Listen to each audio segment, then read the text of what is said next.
Let's go. Kayla, come in. Looks like the med school scouts are out early today. There are over 380,000 NCAA student athletes, and just about all of them will be going pro in something other than sports. To learn more, go to ncaa.org.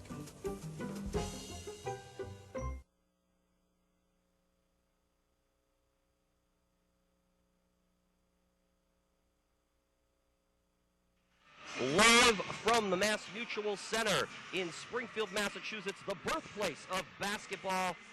We've got the 10th ranked Jaguars of Augusta State University taking on the 21st ranked Broncos from the University of Central Oklahoma in the first of 4 quarterfinals. We'll be bringing you today on ncaa.com. And a good afternoon to you one and all. My name is Todd Bloniarz. Very happy you could join us here on ncaa.com, being joined alongside for this first quarterfinal game by Phil Soto-Ortiz, and we've got a couple of good games, a couple of good teams going at it here. Phil, 10th ranked Augusta State, 21st ranked Central Oklahoma. It's actually going to be a great day of games, a lot of great matchups here, and in this first one, we should see a pretty good team. Both these clubs traveled pretty well. Augusta State, a 2 seed out of the South Atlantic region, and Central Oklahoma winning the South region as a 3 seed. Well, I am pretty excited about this day of action, and this should be a very fitting start to the game. This is the only game that doesn't feature at least one number 1 seed. However, these teams have earned their way here. They've both gone very well through their regional tournament. Central Oklahoma, in particular, with that big come-from-behind win in their regional final, and it looks like it should be a very good day against with a couple of teams that have really fought very hard to be here. That was against Tarleton, a 77-76 win for Central Oklahoma. They actually, one of the few teams that is in this Elite Eight that did not host their regional section. They actually had to beat the host school, Tarleton State, in order to pull that one out. We see the starting lineups being introduced. We'll be getting underway with this one in just a matter of moments. Should point out here that none of these teams, Phil, have played for 8 days, and that's kind of an interesting way, the way they stagger the tournaments. Of course, all of the first 8 regional sectionals all ended a week ago last Tuesday. So, will there be any rush, do you think, with any of these clubs we see today? Well, certainly nobody can use that as an excuse because they're all in the same boat in that area. They all have had that good amount of time. They've all had to travel, or at least these 2 teams have had to travel a great distance. The only team here in this tournament that has any sort of home court advantage would be the Bentley Falcons, and we're not going to see them until 8:30 p.m. But Central Oklahoma and Augusta State, they haven't played in a while, but I think they have to realize that, they had enough time probably to kind of come down from that long weekend of basketball in the regionals. Now I think they should be able to dial it back up again. If they can't, then they don't deserve to win a championship. Central Oklahoma just getting the introductions that we saw right there, and among their starters, we see Sam, I believe their starters, they kind of huddled up rather quickly. Sam Belt, Lance Harper, John Neal. I think we also saw number 10, Tyler Phillips, in there among their starters as they will go back. Of course, Central Oklahoma wearing the dark jerseys with the gold numerals. And now we see Augusta State Jaguars being introduced. And keep an eye on Sam Belt for UCO. He was recently named to the 3rd team All-America squad in Division II. Kind of a top-heavy team. They're going to rely on him a lot, but this is a good championship stage for Sam Belt. He's had an excellent career for the Broncos. 43% shooting percentage for his career and a 78% lifetime free throw shooter. And you can tell you've got a pretty good crowd of Augusta State fans here. You can hear the crowd noise has been dialed up just a bit as they've started introducing Augusta State. The Jaguars brought themselves a nice little cheering section, and I think by the second game, this is going to be a pretty packed house here, and then tonight it should really be off the hook when Bentley takes on North Alabama. It's just a great day of basketball to have these 4 games all in a row. Well, we got a lot of great games coming up for you today here on ncaa.com. A little bit later at 2:30, it'll be 4th-ranked Alaska Anchorage taking on 9th-ranked California University of Pennsylvania and the Vulcans. At 6 o'clock, perhaps the best matchup of the day, 2 teams that are combined for a 71-1 record on the year. Grand Valley State and Winona State University ranked first and third respectively. Actually, Grand Valley State with a share of the top ranking in the last NCAA D2 poll with Bentley College, which Phil mentioned. They'll be playing in the final game of the night at 8:30 against the University of North Alabama. Of course, you were talking about the Jaguars and their great fan base. They also brought a little band with them too, so we'll be hearing a lot of music over there to our left, as you can see the Jaguars huddling.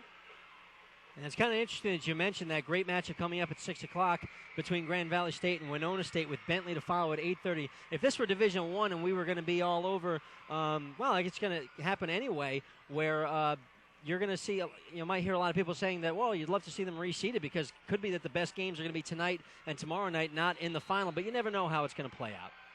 Getting ready for the opening tap, and we are underway as Augusta State controls the tip-off. They are in the white with the blue trim.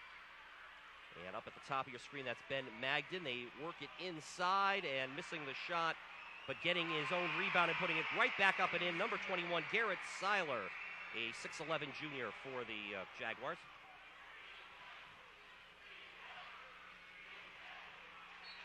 And that goes out of bounds. It'll be Central Oklahoma ball. Broncos to inbound. Over on the near side, that's Lance Harper, junior from Edmond, Oklahoma, which is actually the location of the University of Central Oklahoma. So Harper from his own backyard attending University of Central Oklahoma. Near side, that's John Neal, and they work it to Sam Belt, who we talked about before, but that one is broken up, intercepted by Steve Smith. Smith the pass a little bit behind Magin. And now they'll kick it out, and the long jumper is missed by Howard. And the rebound is missed, and back come the Broncos. Central Oklahoma got away with one a little bit on that last trip up the floor, left the man open in the corner. Taking it strong to the basket and laying it up and in was Lance Harper to tie things up at 2. Good first step by Harper. Got to suck in a little bit on defense if you're Central Oklahoma. A little bit of pressure in the backcourt by the Broncos. And the jumper is in and out. Got away with it again. Left the man wide open. By A.J. Bowman. One of the top scorers for the Jaguars. Now back the other way. And there's the jumper for Tyler Phillips, a freshman guard, also from Edmond, Oklahoma, another backyard player, right? Living probably just a few miles from the school. A nice penetrating dish by Keith Marks, drawing the double team and finding the open man very quickly. That was a three-pointer, so it's a 5-2 game, and then on the jam attempt, we're going to have a foul underneath being called against the Broncos.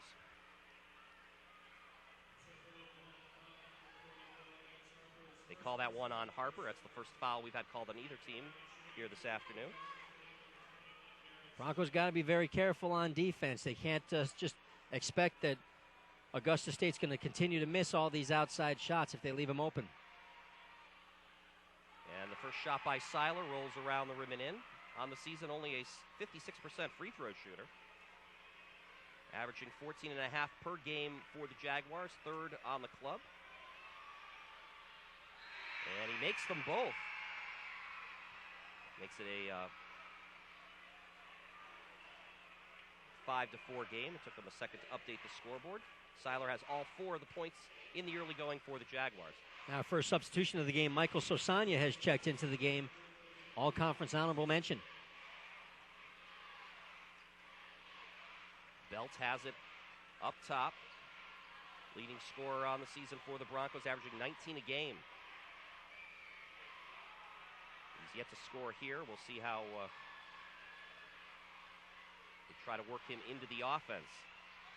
A little jumper from just inside of the three-point line. That one missed by Harper.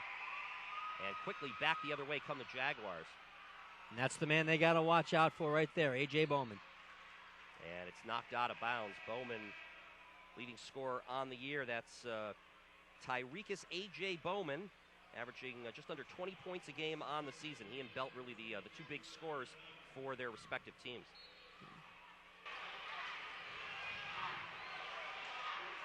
Up top, is Demetrius Howard, and now Steve Smith, the junior point guard, will call a play.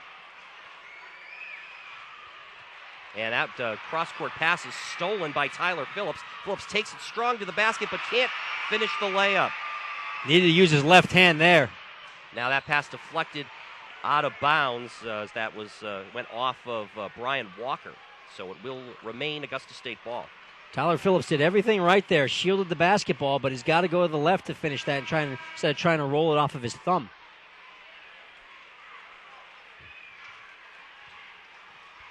Phillips checking out of the game.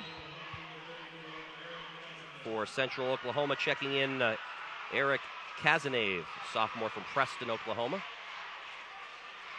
It's a 5-4 game. Central Oklahoma on top, putting a little bit of defensive pressure.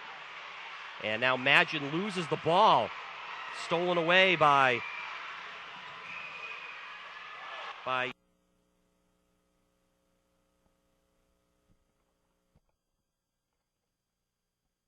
finished off by the senior A.J. Bowman, and he'll go to the line with a chance to complete a three-point play. And that's the way to finish in traffic. A.J. Bowen going strong to the rim, ignoring the body contact, actually inviting it. He's averaging 27 points in the NCAA tournament, was the most outstanding player of the South Regional, and you just got a good idea of why right there.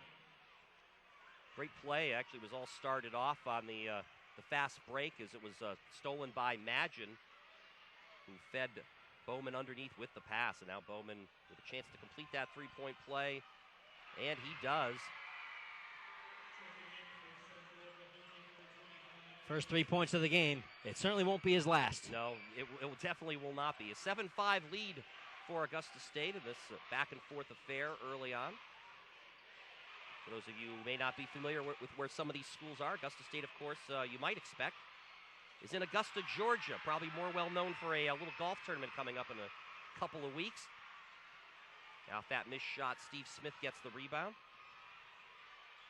Trying to work it over to Bowman. Bowman, again, going strong to the basket. And you could see right there, trying to get in the way and maybe take a charge was David Thomas, but they're going to call the blocking foul on, well, no, actually, I think they're going to call the offensive foul on Bowman.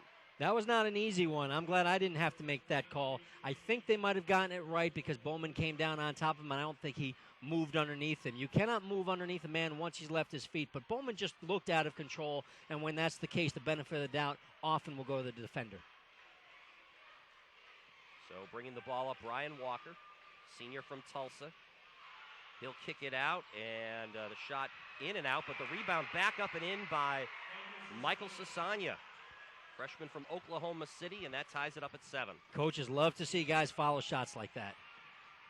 Magin looked like he was losing the handle on the ball in his move towards the basket, but he does draw some contact and gets fouled. Perhaps that's why he maybe lost the ball or lost the handle. And they actually called the foul on Sasanya. I thought it might have been one of the off men there that got him with the body. Sasanya just went straight up, got the ball with the fingertips, but referee definitely has a better look at that than I do. Well, we've got our first time out here. It comes with 15:46 to go here in the first half, and we are tied at 7 in what is expected to be a pretty close contest. In fact, all of our games here being played today in Springfield, Massachusetts, expect to be pretty close. Well, I think that would be kind of right in line with what these teams have done. The only team that has gotten to Springfield having defeated all of its NCAA opponents by double digits is Bentley. Everybody else has been in at least one dogfight. Everybody else has had to deal with a couple of single-digit victories. There have been a lot of overtime games, a couple teams that have gotten by a point, most notably Central Oklahoma in its regional championship game. So if you're coming here expecting to see anybody blow anybody out, I think you're going to be disappointed. But then again, why would you want that anyway? No, exactly. You're exactly right, Phil.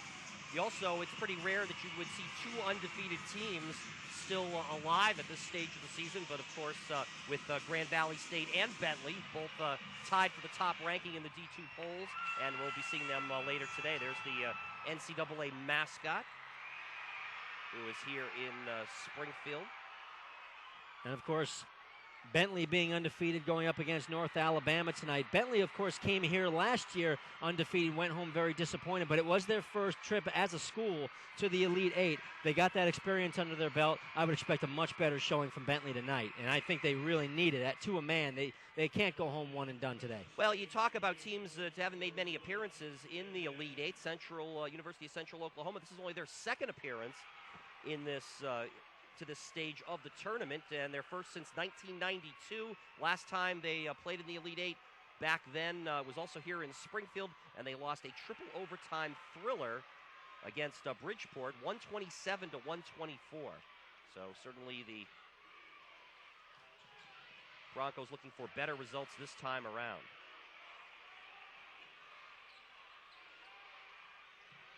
It's a 9-7 lead for the Jaguars of Augusta State. It's swung around, and the jump shot from the foul line is missed by Sasanya. And back the other way quickly in transition are the Jaguars. That's Demetrius Howard. Magin works it inside and up off the glass. It is no good by Siler, who it looks like the Jaguars have been trying to work the ball into quite a bit in the early going. They seem to like that matchup. Now Belt for the three, and those are his first points of the game. Augusta State is sloughing off Sam Belt. They might want to rethink that strategy. He's just hanging out beyond the three-point arc, and they keep dishing it out to him. It was only a matter of time before one of those went down. Belt lifetime is a 38% shooter from three-point land. Now Magin comes back with the jumper. Good decision by Magin. Nice quick release because the help defense was coming. Back and forth we go. It's an 11-10 lead for the Jaguars. From the left elbow, that's Sasanya with another one. He seems to be getting lost in the middle of the Augusta State defense. He had an open jumper from the foul line moments ago that he missed, but that one from the elbow goes. Fast-paced game so far, 12-11 lead for the Broncos, and that one deflected out of bounds. We've got some massive substitutions coming in here for both teams.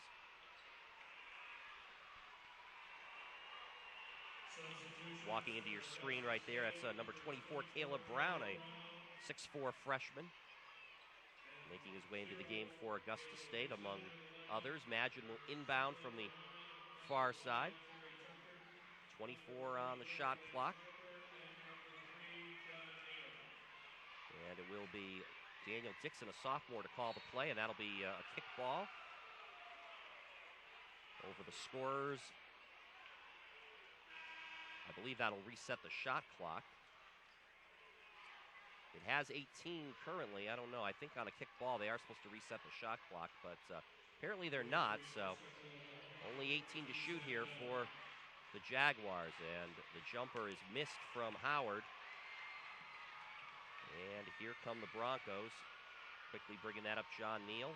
Belt with an up fake, now tries to drive into the paint, and he gets fouled. Well, that's a good flash out there on the shooter by Caleb Brown. As you saw, Sam Belt with the up fake. And I think it wasn't necessarily an up fake. I think it was a decision. He decided that he had his man in the air. Might as well go under him and drive the lane. Now they're in his face. Only the second team foul called on Augusta State, so no shooting situation. Belt will shoot again, and that one rattles in and out. Underneath, and a rebound for the Jaguars. That's Brown. That one will be knocked out of bounds. Actually, I'm sorry, Dixon lost the handle out of bounds, so it'll go back to Central Oklahoma. And he knew it. He just put his eyes in the air. As you say, why? He knew that it was off of his own hands. Tough defense, though. Good full-court defense by the Broncos. Yeah, we're seeing the Broncos pressure quite a bit in the early going here, Phil, and they've had some success with it. Leads me to believe that they're worried about defending Augusta State in the half court with such a talented player such as A.J. Bowen.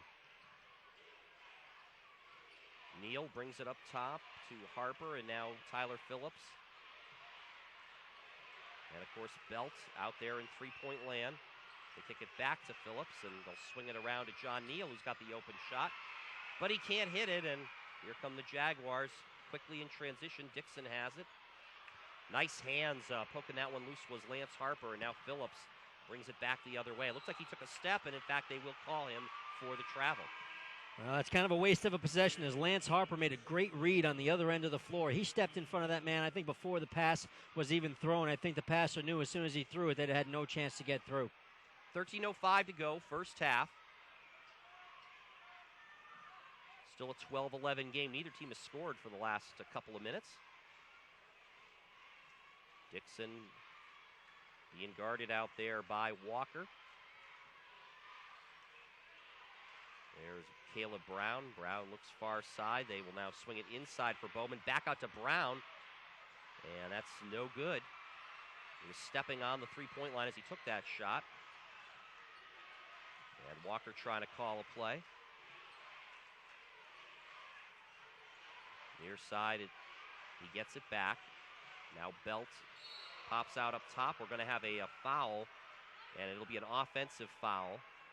As we saw Dixon, Daniel Dixon, go to the deck for Augusta State. They got Terry Tucker, and they made that call right away. They said that he basically threw a hip check, knocked Dixon down. I think he turned his back to the official trying to get away with it, say, maybe he doesn't see my face, he can't call it against me, but they had it all the way. So it's still a 12-11 score. And now Dixon sees an opening, will take it in. Actually, he was looking to kick it off. Makes the save as it was going out of bounds. He tries to save it again. Now they'll say it was off Dixon, so it'll be Central Oklahoma ball. Or no, excuse me, it's going to stay here. They're going to say it was off the Broncos. You can see the Broncos are really collapsing down. The last two times up the floor, the Broncos have really had, at one point, all five people in the defensive 3-second area. They're daring Augusta State to make outside shots. And there's another kick ball. Harper gets in the way of the pass, and that's the other thing we're seeing a lot from the Broncos early on. They're just also, they're clogging up the middle, as you said, Phil. They're just getting in the passing lanes as well. I think you'll see a few more kickballs, too. They're not worried about that. Just don't let Augusta State dump it down by hook or by crook. They're not going to let them do that. That almost looked like Doug Flutie on that drop kick a couple of years ago. Well, I actually thought for some reason it might be an NBA rule. I thought when there was a kick ball, they reset the shot clock, but apparently they don't. So they did away with it a couple of years ago in college basketball. It was just too much time they were giving offensive teams. Well, if you're Central Oklahoma, then you might as well, you can kick the ball as often as you'd like then, because it's as long as you can break up the passes. Dixon, and there's another one. Just right on cue. That was Harper again. There'll be 24 to shoot for Augusta State when they inbound. NCAA Rules Committee might change that rule back if they're watching this game, and, you're right. And surely they are. They'll swing that one around, and Caleb Brown misses the three from the deep corner. Up top, Dixon with the three. Daniel Dixon's first points of the game, and I believe the first three-pointer for Augusta State, and they jump back out on top 14-12. They give him too many opportunities. Eventually, they're going to hit him. I think if you're the Broncos, that's okay if that's your strategy, but you're going to have to get points too. Now Belt inside. He'll dish it back out, and driving strong and laying it in is Brian Walker. That's a nice finish. Yeah, nice finish. Nice pass by Belt underneath to set it up. So we're tied at 14.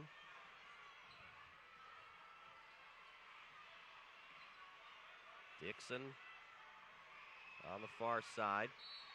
And we're going to have a foul away from the ball, and it looks like it's going to be on Belt.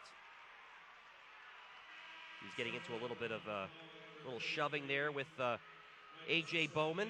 Bowman and Belt, of course, now the top two scorers for their respective teams, and they're also matched up against each other defensively. That should prove to be an interesting matchup as this game goes on. And it's not going to be an easy matchup for anybody. I didn't mean to contradict you. It is an interesting matchup. It's not an easy matchup for Central Oklahoma, and I think they're going to have to rotate guys around if they're going to keep them in the basketball game. A.J. Bowman, I think, is a guy that could foul people out very quickly if they don't do that. And there was an interesting discussion I was hearing on the radio the other day. Apparently, Dick Vitale brought up the possibility of doing away with the disqualification after 5 fouls, which I thought was interesting. I'm not saying that I have a problem with the disqualification, but I think it's something that's worth talking about. It's a rule that, like anything else, it's worth exploring, just the possibility of keeping people in the games in case there are some fouls that maybe aren't really fouls. I think the officiating at the college level is actually pretty good. I think it's underrated, but something worth talking about. They were having a lengthy discussion about this on talk radio the other day. Is the thought possibly going to 6 fouls like the NBA? No, I think it was doing away with disqualifications altogether and possibly having the punishment after a player's 5th foul being more like an intentional foul, 2 shots in possession. That's interesting. That would certainly change things. You see there the Jaguar from Augusta State is in the house. So we mentioned a lot of fans making the trip from Augusta, Georgia. The Jaguars members of the Peach Belt Conference. And they did win their conference tournament this year against Clayton State in a close game, 63-62, earlier this month. Then, of course, hosted and won their regional. And they had to beat Clayton State again, that time not quite as close. Driving the basket, laying it up and in is Demetrius Howard, and they'll call the blocking foul underneath. And that's going to be 3 on Sasanya if that's him. And it is. 3 quick fouls. We haven't even played 10 minutes in this basketball game, and we'll have Howard going to the line with a chance to complete a 3-point play. Demetrius Howard averaging a little over 8 points a ball game. He's a senior from Woodbridge, Virginia. And he does finish off the 3-point play, making that shot. So we've got 11 minutes left here in the first half. And the biggest lead for either team, I believe, it's 3 right now by the Jaguars. 2-3 zone the Jaguars are showing. They're apparently willing to concede a couple of outside shots too, but they have to be careful with that guy. Certainly, Belt just had the ball, was looking for Harper in the corner, and it was a little bit out of his reach. So turnover by the Broncos. Yeah, threw it right at his feet. Harper should have kicked it to himself, taking a page out of the Broncos book. Not quite sure. That would have been a legal play, but Dixon gets the return pass from Smith. Jaguars fortunate to have 2 pretty good ball handlers in the game right now with Smith and Dixon in the backcourt. They work it back inside to Siler, and that matchup's been working quite well for the Jaguars so far. In this one, Siler now has 6 points. Well, he's just so big. At 6'11", 304 pounds. That's going to be a matchup problem for almost any team in Division II. You can see the Broncos trying to work the ball around the perimeter. And there is the long shot that is no good by Kazanave, but a rebound, and there's a long 3 for Brian Walker. Unsettled situation. He got himself open. All they need to do was come up with the offensive rebound, and it came right to them. 3rd 3 of the game for the Broncos, who get back within 2. And that one was saved, but it's into the hands of Steve Smith. Smith's going to try to work it back into Siler, who jams it. Siler did an amazing job to get the pass from Smith and then turned around and made a power move to the basket. Boy, you said it. What a terrific catch. I know he's going up against a guy in Keith Marks who is 8 inches shorter than him, but he basically took that right off of Marks' shoulder, and once he did that, the finish was easy. The catch was the work. And Central Oklahoma has nobody that seems to be able to defend Garret Siler inside. You can see them fronting him at times. I apologize, Todd. That might be the way to go. Siler, another one of those hometown players, right, from Augusta, as Harper makes the jumper. And that one, they were looking for Siler again, but that time he can't hold on to the pass. He'd been used to the change-ups. That time he got the fastball and just wasn't quite ready. 9:07 to go here in the first half. Good pace so far played by both teams. Right now the Jaguars with the slim lead. That's a wild shot by Kazanave, and quickly back in transition. Dixon's going to try to beat everyone down the court. Flips it back, and it turns into a turnover. Belt now has it. Gets the return pass back. They will swing it all the way around. A wild shot from John Neal. But another rebound for the Broncos offensively. There's another miss, but another offensive board, that time from Kazanave.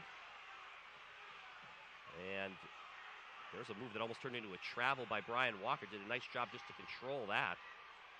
Neal will slow things down. Found his teammate at the last minute. Neal looking for an opening, and he'll draw contact and perhaps earn himself a trip to the line, although that is only the third team foul called on the Jaguars. UCO is missing a lot of very open shots, not only from 3, but even from 2. You can see that they're moving Siler out from the middle to get out on the baseline shooters. He's not really getting there in time, which is he can be forgiven for because he is 304 pounds, and they're not knocking down the shots anyway. They need to show that they can make those shots, or they're just going to pack it in. As we said, Siler is the mismatch out there on the floor that the Broncos can't defend, but there's a 3 for Neal.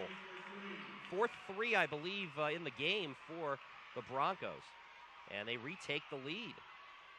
There's a wild 3 back the other way from Bowman. That was not the shot that helped Tyrekus Bowman be the most outstanding player of the South Regional. Too much momentum. Broncos on a little run here, I believe 7-0.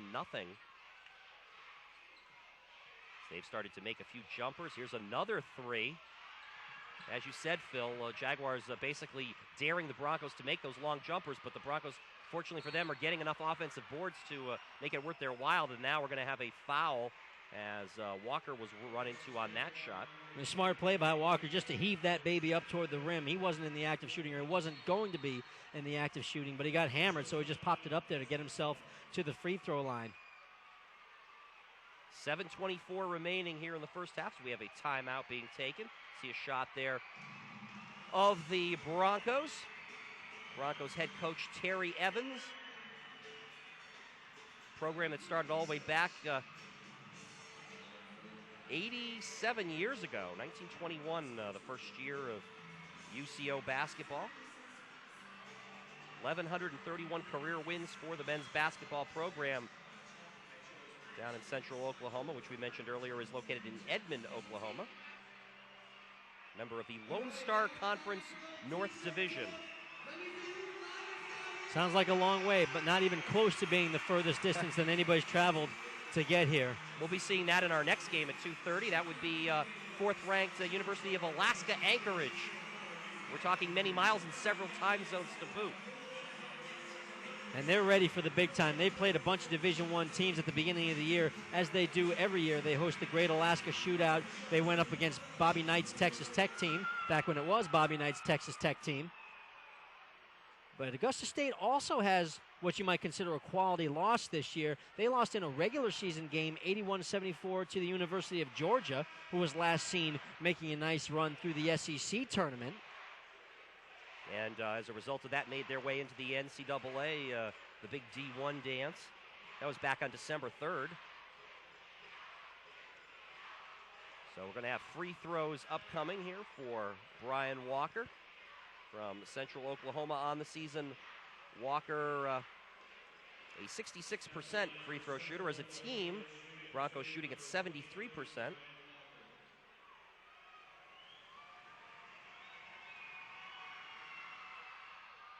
He gets the shooter's bounce.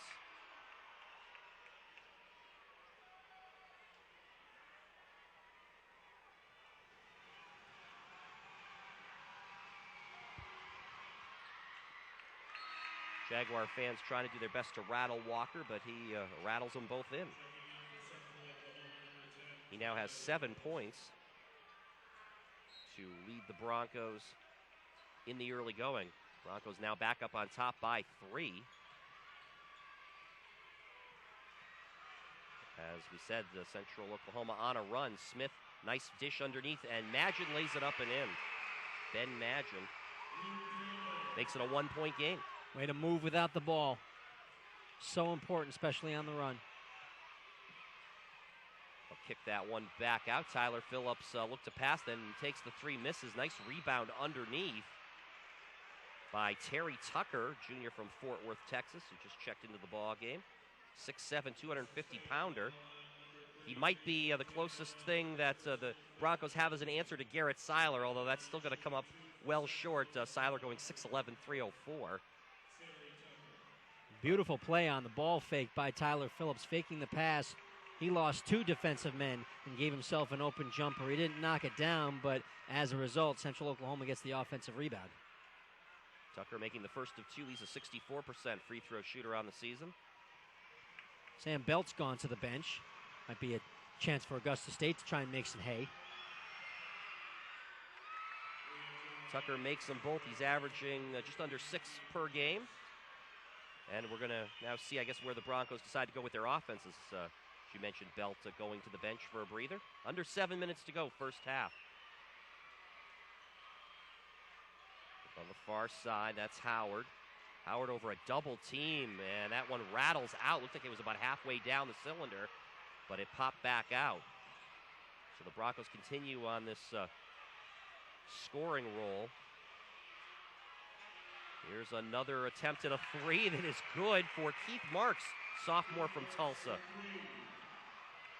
He gets himself on the scoreboard. I believe now it's 5 threes in the game for the Broncos, who now have their biggest lead of the ball game at 6. Magin tries to answer, and he buries a tray of his own.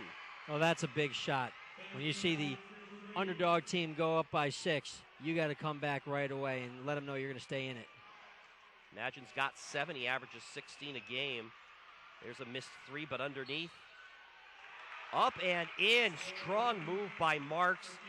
And he's provided an offensive spark in lieu of Sam Belt, who just went to the bench. And Marks might be the answer. He's going to have a chance to complete a 3-point play. If you're Sam Belt, you have to be feeling awfully comfortable right now because you go to the bench, you're only taking a breather. He's right at the scorer's table and coming back into the game as we speak. But he goes to the bench, takes a couple seconds off, and while he's out there, I think if you include this free throw and it goes, he gets 6 quick points while you're on the bench. If you're the superstar, God, that takes a lot of pressure off of you. Chance for Marks to complete a 3-point play. He misses. Marks only averaging 1 point a game on the season. He's got 3 here. So it's a 5-point lead for the Broncos. Under 6 minutes to go, first half. Magin almost went over and back on the half-court line. They're going to work this one in and laying it up and in. Nice, strong move to the basket for Demetrius Howard. And he draws the foul. Looked like the Broncos just kind of fell asleep on that play as Howard just blew by about 2 or 3 guys, holding the ball on his wrist. Howard, we mentioned earlier, averaging 8 points a game. It's an 84% free throw shooter. But, of course, that just put the whammy on him. He misses that one. So it's a 3-point lead for the Broncos. 5.5 minutes to go first half. With Sam Belt back in the ball game for the Broncos after getting a breather. Another offensive board for Central Oklahoma.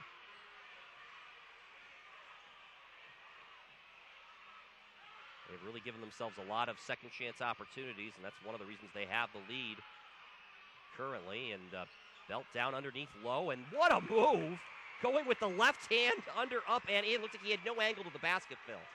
Great finish with the hands, but also good job on his feet going toward the baseline, but keeping his balance. Not easy to do in that position. The 6'5 senior swingman from Broken Arrow. And that one is missed as the Broncos lead by 5. Belt only has 5 points. There's a 3 for Walker. Walker, first player in the game in double figures with 10. And what a pick set by A.J. Bowman. He just absolutely leveled his man, Eric Kazanev. Siler misses the dunk, and then underneath we're going to have a foul. Again, the Jaguars trying to exploit that matchup down low with Siler. Thankfully for him, Bowman was able to get the rebound. Couldn't make the shot, but he did draw the contact. And Bowman looked upset about it as well. He had to be pulled away, or he was pulled away from Keith Marks. Didn't like whatever happened there.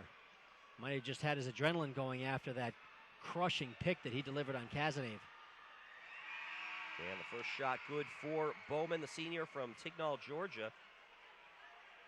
Averaging just under 20 points a game and 7.5 boards, making his 90th career start here this afternoon. And he's also a 72% free throw shooter. Rattles that one in. Daniel Dixon's going to check back into the game for Augusta State, and A.J. Bowman going to go to the bench. I was going to say to cool off, but he just hit a couple of free throws, so obviously he's plenty cool.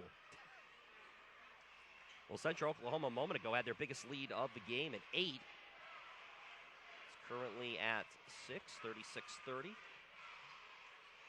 And Belts outside, draws some contact. They don't call the foul. Instead, it'll be swung back around. Cazenave buries the three from the far corner.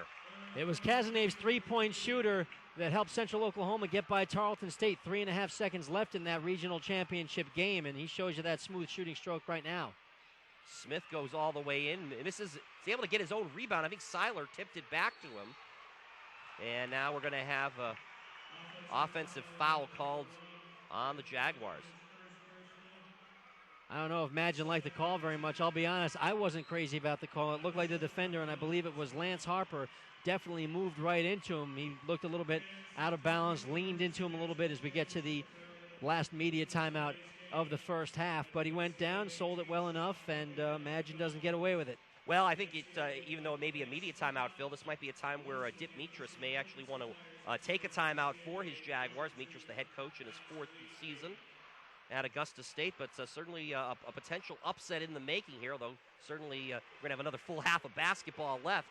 But right now, the Broncos up by 9, their largest lead of the game. And it wouldn't exactly be a major upset as we have a 2 versus a 3 here. I mean, either of these teams, they deserve to be here. Neither one of them is coming in here hoping let's just stay with them there. They're out to win this game. And right now, Central Oklahoma is doing all it can to show that it not only belongs here, but might be the better team. And frankly, Central Oklahoma has missed a lot of open jump shots. Not that there's any excuse, because they can knock those shots down. That's probably the biggest part of the game of basketball. But as far as getting themselves open, running a good, cohesive offense, and getting good quality shots, they are doing that. And then as well, I'm seeing Brian Walker, who's the leading scorer in this game with 10 points, showing a lot of range. His last one, he knocked down from well beyond the NBA three-point line. By the way, why is there an NBA three-point line? Do the Celtics ever play any games here? They may still play one exhibition game here a year. Amazing thing with Walker's numbers so far, being the only player in double figures with 10, Walker only averaging 5 per game on the season. During that time, I saw some nice shots of the crowd here at the MassMutual Center. Belt back rims that long jumper. We're down under 3.5 minutes to go. Actually, the other reason I can tell you is there's a steal. I can tell you there's another reason for that NBA three-point line, because I believe every year they play the NBA Hall of Fame game here. So there would be a need for that line, unless they wanted to play under college rules for an exhibition game. Underneath, they battle around for it. Belt comes up with it. Another three-pointer missed. Siler had a hand on it, and it'll be knocked out of bounds, but last touched by Central Oklahoma. Almost taken away by Cazenave, but it looks like he bounced it off of his own head and out of bounds. So I always thought they had that NBA three-point line here just so we could say, hey, that was an NBA three-pointer when a college guy hits one. No, this is, of course, the birthplace of basketball. Phil, if you ever get a chance, you ought to check out the Hall of Fame. Of course, they are one of the co-hosts of this Elite Eight along with American International College. I did get to go a year and a half ago to the induction ceremonies. It's a terrific Hall of Fame. You can go through it in a couple of hours, and you really learn a lot about the game of basketball. Invented, of course, by Dr. James Naismith at Springfield College, just a few miles to the north of where we are here at the MassMutual Center, formerly the Springfield Civic Center. And the three is in and out, but Siler underneath just cleaning up on the boards, but he can't finish it off. Siler's going to kick himself about that one. He had an easy finish right by the hoop and couldn't put it home. Probably should have just dunked it. Broncos lead is still 9 with under 2.5 to go till halftime. And the threes have really been a big difference so far, along with the offensive rebounding advantage for Central Oklahoma. Harper, strong move to the basket, puts it in off the glass. Like the guts, taking it right at the big fellow and protecting the basketball. And right now the Jaguars trying to find an answer offensively. Siler seems to have been taken out of the game a bit. Dixon's going to try the long three and bury that one. He showed ice in his veins there, stepped up, had a man coming right out at him, but he knew that his team needed the lift and just shot it anyway. Dixon with a pair of threes and actually right at his season average at 6 per game. Neal gets it over to Cazenave. Now Harper. Belt, who's been relatively quiet with just 5 first-half points, playing away from the ball at the moment, and Harper misses the layup. Long pass down the other way. Magin does a nice job catching that in stride and laying it up and in. Magin stretched out his arms as far as he could to take in that long pass and finish it off with the bucket. Gorgeous play. Looked like a wide receiver, as you said, stretching out the arms. But unlike a wide receiver, you can't dive for the ball. You got to keep your feet under you. And then he was able to switch direction in mid-step and finish it. That's a beautiful play by Magin. And a big basket for the Jaguars, coming with 1:10 to go till halftime as it breaks another scoring run that the Broncos were on. Currently, both teams are in the bonus situation.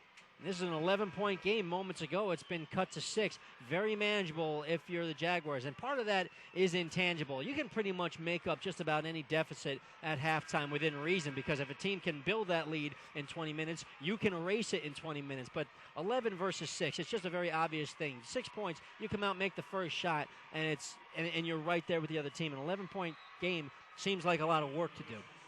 Well, both these teams certainly can get back into games when they're facing double-digit deficits. Both Augusta State and Central Oklahoma shooting 35% from three-point territory as a team. So really no edge to either club there. Although certainly here in the first half, the Broncos have gotten more of their points by way of the outside shot. Of course, part of that is because they're going up against that 2-3 zone of the Jaguars, who are forcing them and daring them to take those long baskets. Down to 15 on the shot clock. They try to work it in for Belt, but it's a bad pass, and Magin comes up with the steal. So a little 5-0 run by the Jaguars, who are trying to get a little bit closer before halftime. Magin trying to post up on Parker. Instead, he dished it off. They got a timeout called. Very heads-up play there by senior Luke Tambin. Might have gotten away with the travel. I guess they're going to say that he called the timeout before because he caught that ball on his knees as he was sliding. Would have been very easy for them to whistle the travel right away. 30.7 seconds to go. I want to point out something really nice that these teams have done, or that the NCAA has done with the local communities, is that each team has gone and done some community outreach in some local areas, and in response, a lot of the young school children have come out, and they are basically assigned to come and support the team that went out to do community outreach them. We see a lot of local youngsters to our left that are supporting the Augusta State Jaguars, the Central Oklahoma fans over there holding their signs saying "Go Broncos." It's a really nice way for these young people to connect with the athletes and vice versa. And you don't hear enough about really good things like that these days. Yeah, you're absolutely right, Phil. Of course, the kids also getting a nice little day off from school in the process.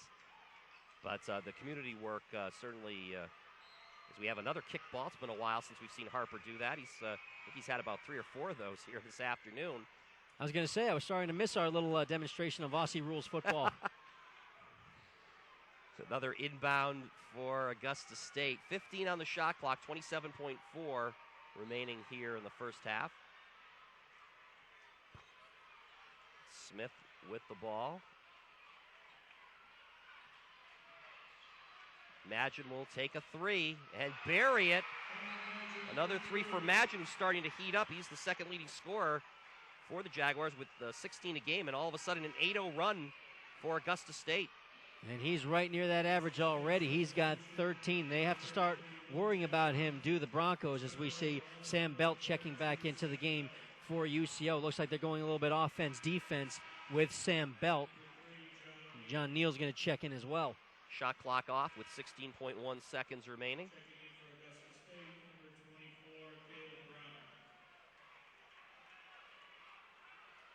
So the Broncos will hold for the last shot.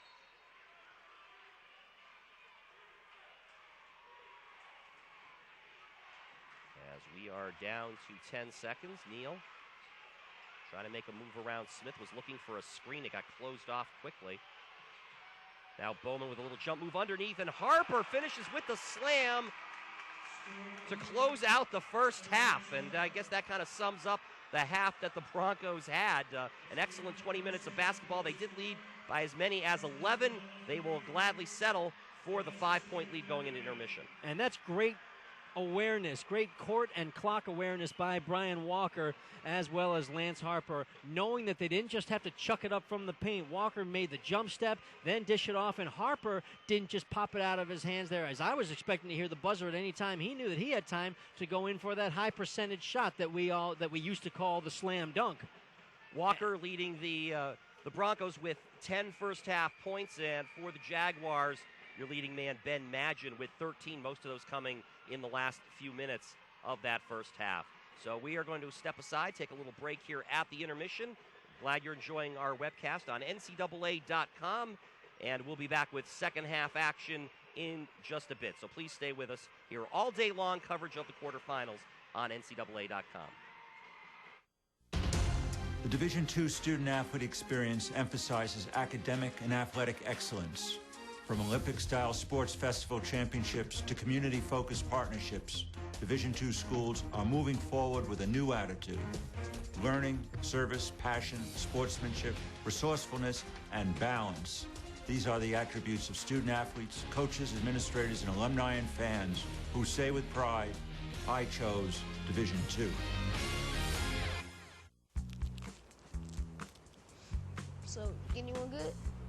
Yeah, I got Ellis, Penny, and K-Mac, 3-time Architect of the Year. Who'd you get? There are over 380,000 NCAA student-athletes. Check it out. The J. Campbell rookie card. No way! That guy dominates in the lab. Yeah. And just about all of them will be going pro in something other than sports. I didn't know he minored in French. As a player, I wanted to play for Coach Meek. I tease him about that all the time. He's just on a different level. He feels that there's a rhythm to the game. Herb passed on a number of opportunities to go to the Division I level. He's a great teacher, a great mentor, and a great coach. And because of that, they had the winningest coach in Division II history. I did not have a mom and dad. I was orphaned at a young age, and I lived with my uncle. As a kid, I grew up in West Philly where everybody played basketball. There were no football fields, no baseball diamonds. The only scholarship offer I had in the city of Philadelphia was for then Philadelphia Textile Institute, coached by Bucky Harris. My uncle said to me, I met this guy, Mr. Harris. That's where you're going to go to school. Well, Bucky was a force. You had to know him to appreciate that. He was a great basketball coach. Philadelphia Textile was in the college division, so we were able to play as freshmen, and I played all 4 years, started all 4 years. Bucky decided I was going to be the coach, and the following year at the age of 25, I was the head coach, and the rest is history. Herb takes over and wins a national championship at, I believe, the age of 27 in 1969 and 70. That was an unbelievable ride. I mean, it was an incredible year. I could give you a long list of D1 positions that he could have had if he wanted them. And the NBA was constantly chasing him.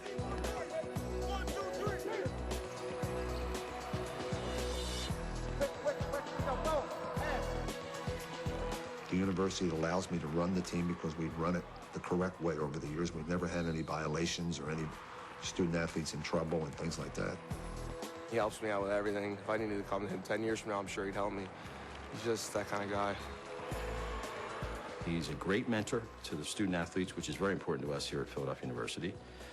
He's a great teacher, not only on that court, but around the campus in the city. And he's a great basketball coach. And so you put those three qualities together, a human being, you have what we like to think is a Hall of Fame personality.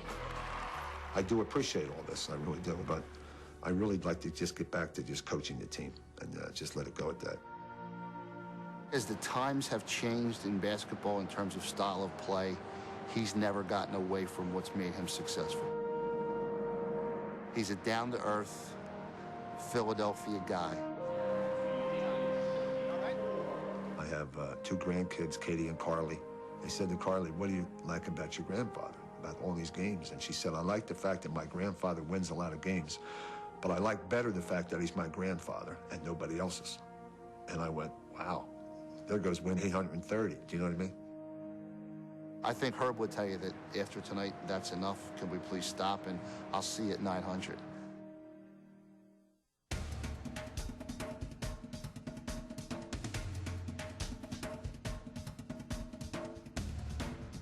Ladies and gentlemen, welcome to the opening ceremonies to the 2006 NCAA Division II National Championship Festival.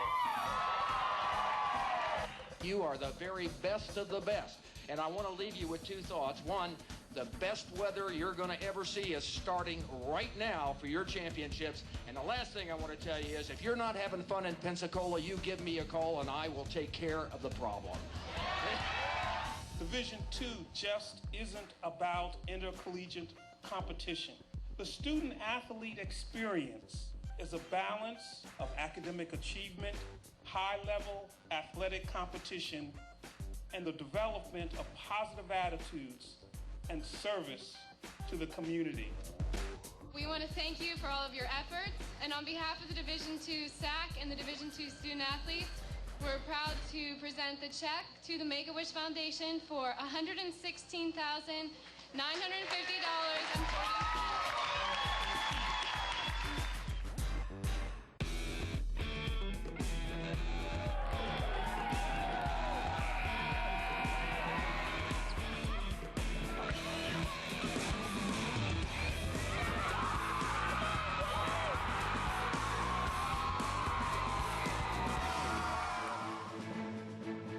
These championships, I assure you, are going to be very hard fought. There's not going to be any tougher contests in the country than these that you're about to see. Never before, on the same day in the same community, have 6 national champions been crowned. And another aspect of Division II is that it's engaged in the community. For example, there'll be a Habitat for Humanity build-out. Division II was the first division to help out when the Hurricanes Katrina and Rita held. They stepped forward.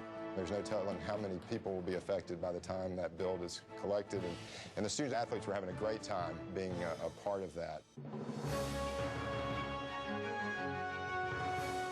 I would hope that each student athlete, coach, and institution would take away a memory of a lifetime at the NCAA National Sports Festival.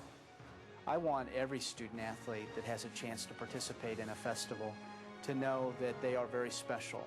They have accomplished something that very few people have a chance to accomplish. And during that week when they are at a festival, that they are able to celebrate their achievement, not only with their parents and friends and coaches, but new people that they get to meet. So that's what the festival is an event for Division II to come together and celebrate.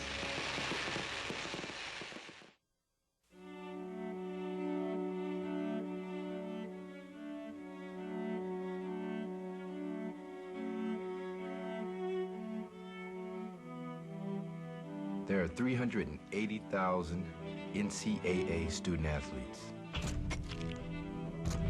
And most of us will go pro in something other than sports. In something other than sports. To learn more, go to ncaa.org.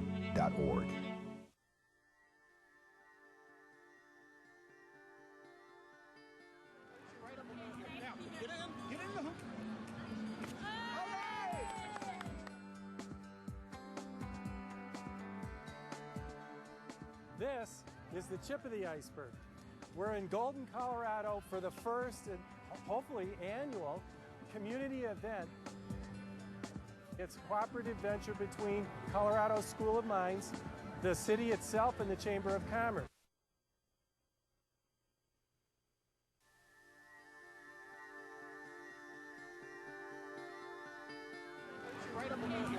Get in the hoop.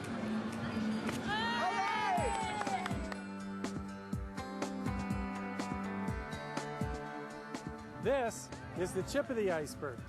We're in Golden, Colorado for the first and hopefully annual community event. It's a cooperative venture between Colorado School of Mines, the city itself, and the Chamber of Commerce. And they came, provided food, and a bunch of experiences. fun evening in the park, and it's sponsored by SAC. We're hoping to raise money for Make-A-Wish. The good thing about Golden is, number one, Colorado School Mines, that's my alma mater, and it brings a lot of positive aspects to the community. We're right in the middle of town. Main Street is 2 blocks down.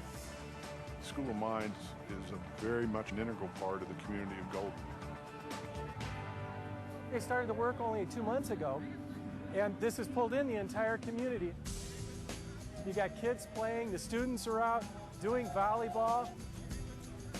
Community engagement I see is just getting out there, getting involved with the community. I definitely enjoy interacting with them. There's such nice people around here. We get more and more people coming to the games, supporting the teams and everything. And there's nothing I love more than a packed gym. And it's all free, 100% free. I'm seeing a lot of students having a good time, getting some free food. It's a great event. It helps to balance my mind again and just being able to take a break from all of the academic and athletic rigors. We're the oldest public institution of higher education in the state of Colorado. So School of Mines and Golden are synonymous. I mean, we've grown up together, so to speak. They had somewhere between 1,000 and 2,500 people show up for this inaugural event. Students are out here having a good time. They feel like they're engaged with the community. They're part of it. And the beauty of this is that the spark was easily captured by the whole community because the payoff was obvious. It allows people a chance on a wonderful day just to get together and be folks.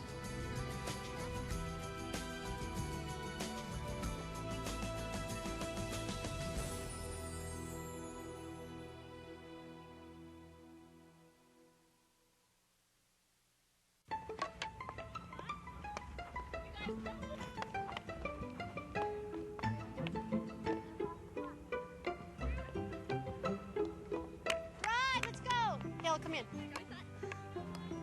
Looks like the med school scouts are out early today. There are over 380,000 NCAA student athletes, and just about all of them will be going pro in something other than sports. To learn more, go to ncaa.org. So, EJ, we've designed you a signature shoe worthy of a 3-time All-American with mad smarts and sick leadership skills. Ta-da! There are over 380,000 NCAA student athletes. Yeah, you got your GPA embossed, right? There. I love it. And just about all of them will be going pro in something other than sports. Can I get it in a loafer for casual Fridays? Yes. Yes.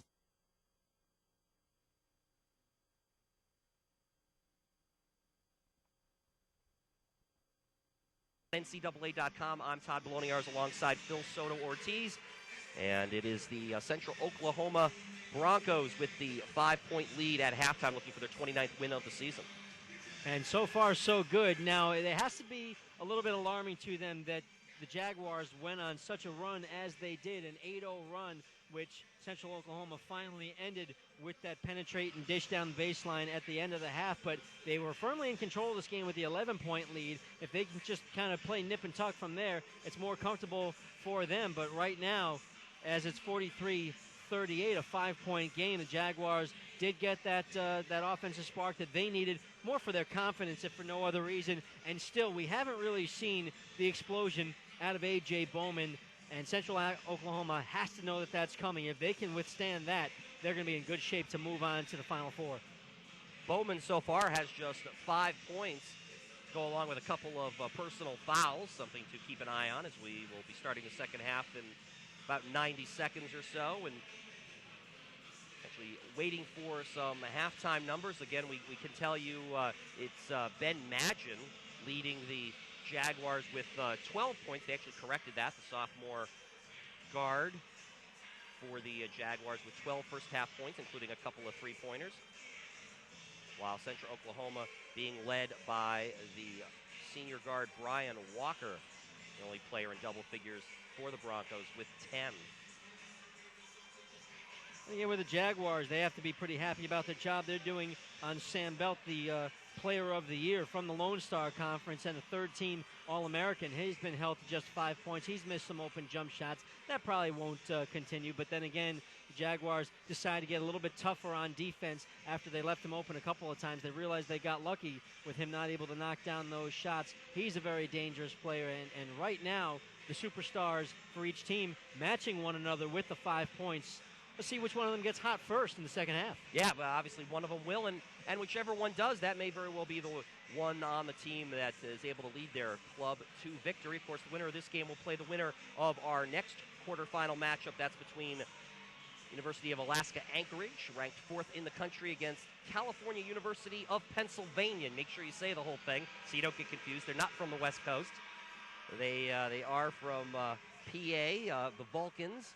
You can say all that whole thing about once. After that, it becomes too much of a tongue twister. I think just Cal PA is the way I was doing it. But when I saw them during football season, they had a nice run in the NCAA Division II football playoffs. I got to see them playing and defeating Southern Connecticut State University in the second round of the NCAA Division II football playoffs.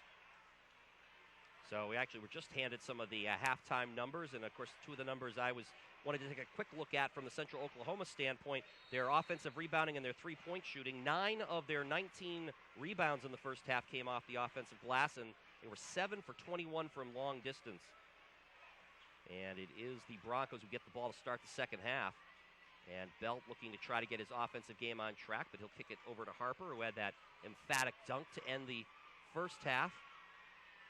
And it is Neal with the three. Augusta State opened with the 2-3 zone as it did in the first half, and Neal burned them right away, getting open in the middle of the 2 at the top of the 2-3. And again, going back to the Siler mismatch underneath, and he gets a one-handed dunk. Nobody on Central Oklahoma can defend Garret Siler.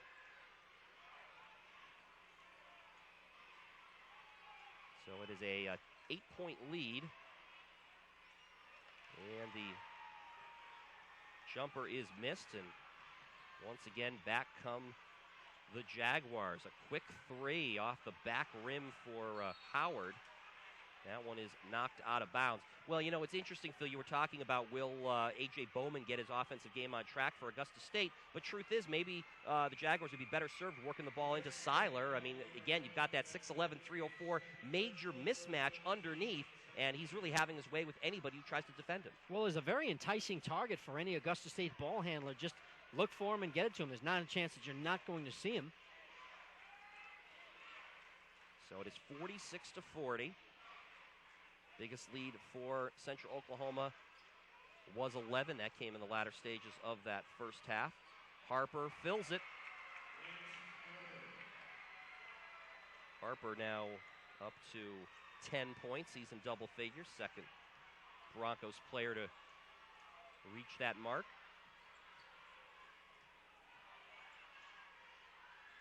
And Bowman got cut off and was trying to put up the turnaround jumper, but some strong defense right in his face. Very good face-up defense from Sam Belt. As we said, the two top scorers on this game are actually matched up defensively on one another. Phillips misses the 3. Weak side rebound for Bowman. But Steve Smith's going to slow things down as the Jaguars trail by 8.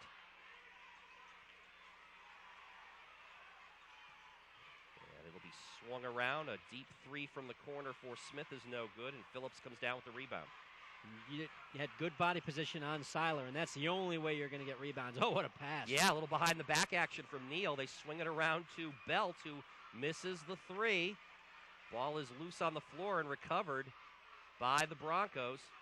Phillips is already playing very well in the second half with a couple of offensive rebounds, and he just took that one right away. Phillips was a bit of a spark early offensively, and they're going to say Neal stepped out of bounds, so it'll be Augusta State ball in the turnover.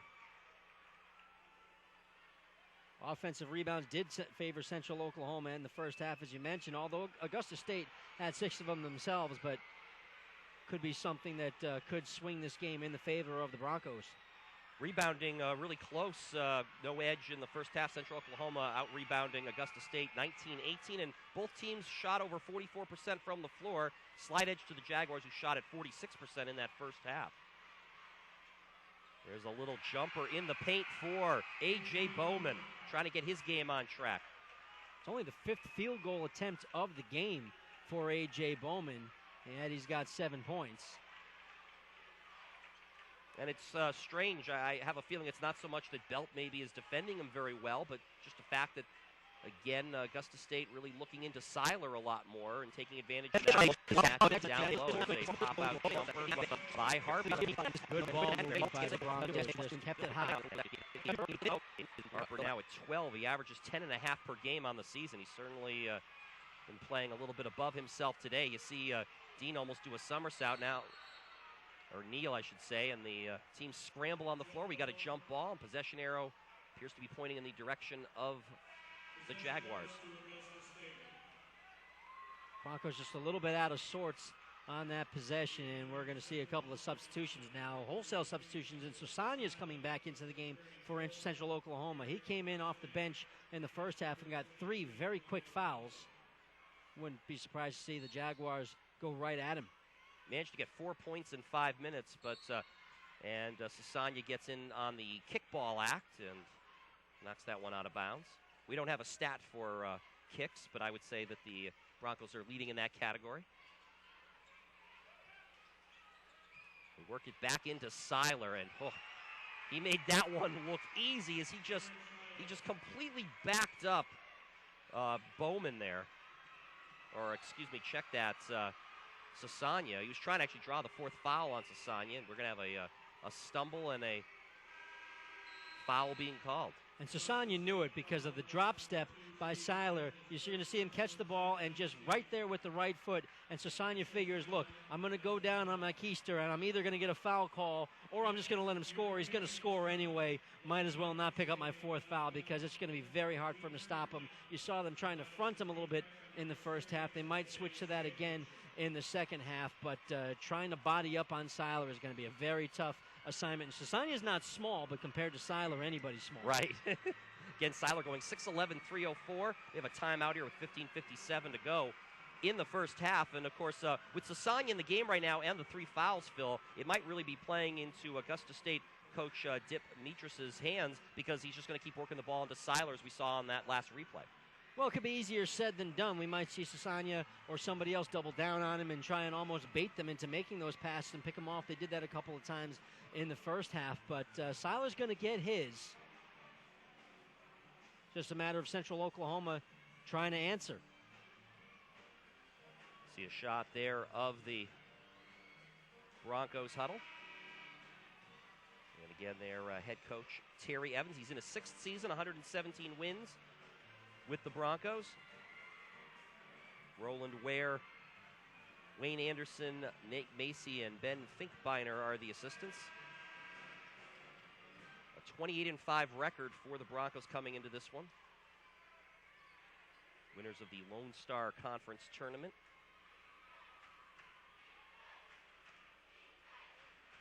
And they'll be inbounding here right in front of us on the near side. They could try to do with Siler is try and send him to the free throw line. He's only a 56% free throw shooter.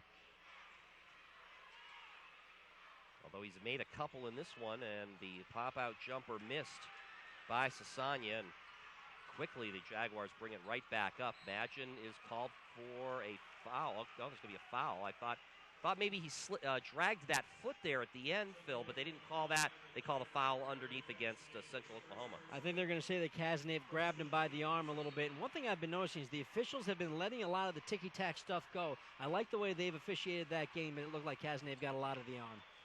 Always like it when the refs put the whistles away. Might as well let these teams play when they get to this stage of the season. We are, of course, as we say that on cue, we have a whistle and a foul, although I think that might have been a legit one.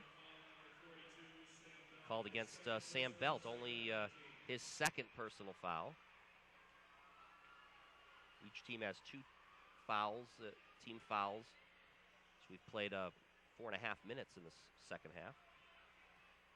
No cause for concern yet with the 2nd personal foul.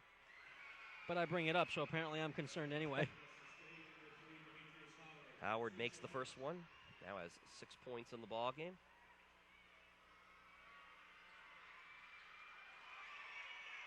And he makes them both. Jaguars trying to hang around. They were down 11 late in the first half. They had that big 8-0 run to close out, or nearly close out the first half, and they've been hanging around ever since, down by 5 at the moment. Which is what it was at the half. Harper, they swing it out to Belt for the 3, and he hits that from well behind the college three-point line. And he had some defense in his face, too. Maybe that's what he needs. Maybe some people, I think, are better, more comfortable shooting with a hand in their face. Sometimes when they're too wide open, it throws off their rhythm. Second 3 for Belt, who now has 8 in the ball game. And Imagine thought that Bowman was cutting back out. Instead, AJ tried to cut back in towards the basket, and it'll be a turnover for the Jaguars. And they don't seem to be talking to each other. They don't seem to be worrying too much about what happened there. Just a miscommunication and probably not something that they're concerned about happening again. As we just saw Belt there with the hand in his face making the 3. Thank our replay coordinator, Steve Clay. He's also our director and score bar operator this afternoon. Brian Webster and Steve Cruikshank are our cameramen, bringing you all the visuals from the MassMutual Center. Alongside Phil Soto-Ortiz, my name's Todd Bloniars, and we're here for the first of 4 quarterfinal games in the NCAA D2 Elite 8 here this afternoon and right through the day. And we thank all of you who are watching and listening. Hope you'll keep your computer screens with us all day because it's only going to get better. Harper. And still playing that 2-3 zone are the Jaguars. And have a reach-in foul called, I believe, on Bowman. That's number 3 on AJ, and with 14:40 left, that could be cause for concern. You'll see there he got kind of tangled up with Sam Belt. The Belt-Bowman matchup, and Bowman trying to find his offensive game, has just 7 points, but now with the 3 fouls, as you pointed out, Phil, could start to be a factor. He's going to remain in the game. Cazenave wanted to shoot that, couldn't handle the pass. So Neal has it. Neal being hounded by Daniel Dixon. Now Brian Walker. Neal was thinking about the long 3. Down under 15 on the shot clock. Nice dish.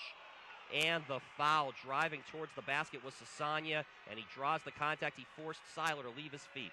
I don't want to try and sound too much like Walt Frazier, but a beautiful shake and bake by Neal. Look at him just lose his man and knew all the time what he was doing because Siler was coming over. He didn't need that. He kicked it out to Sasanya, and Siler wasn't able to get over in time to prevent the contact. Sasanya with the 3 quick fouls in the first half, limiting his action. But he was the one going strong to the basket, and he draws Siler with his second foul. And Sasanya makes the first free throw. On the year, he is a 74% foul shooter, right around the team average. Good-looking freshman, 6'6", 225 pounds. Yeah, he could still have a little more growing to do, Phil. I mean, he may not be done yet. And certainly the only one who really physically, to a degree, can match up with Siler. Has a fighting chance anyway. Right, right, exactly. Nice move to the basket, but not able to finish that one off was Howard. Goes out of bounds. It was a strong move. The defense was a little bit late getting over there. And I think he was expecting more of a challenge than he was. It looked like he altered his shot.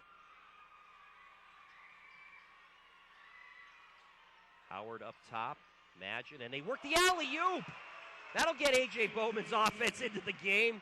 Beautiful pass from Imagine to Bowman for the deuce. That's a beautiful pass. I don't think they were really expecting it either and had a lot of velocity on it. Not an easy one to catch. Easy one to finish once you do, though. That gets the lead back down to 8. But the Broncos are matching the Jaguars basket for basket. Belt missing the long 3. We're going to have a battle for the rebound and a foul underneath.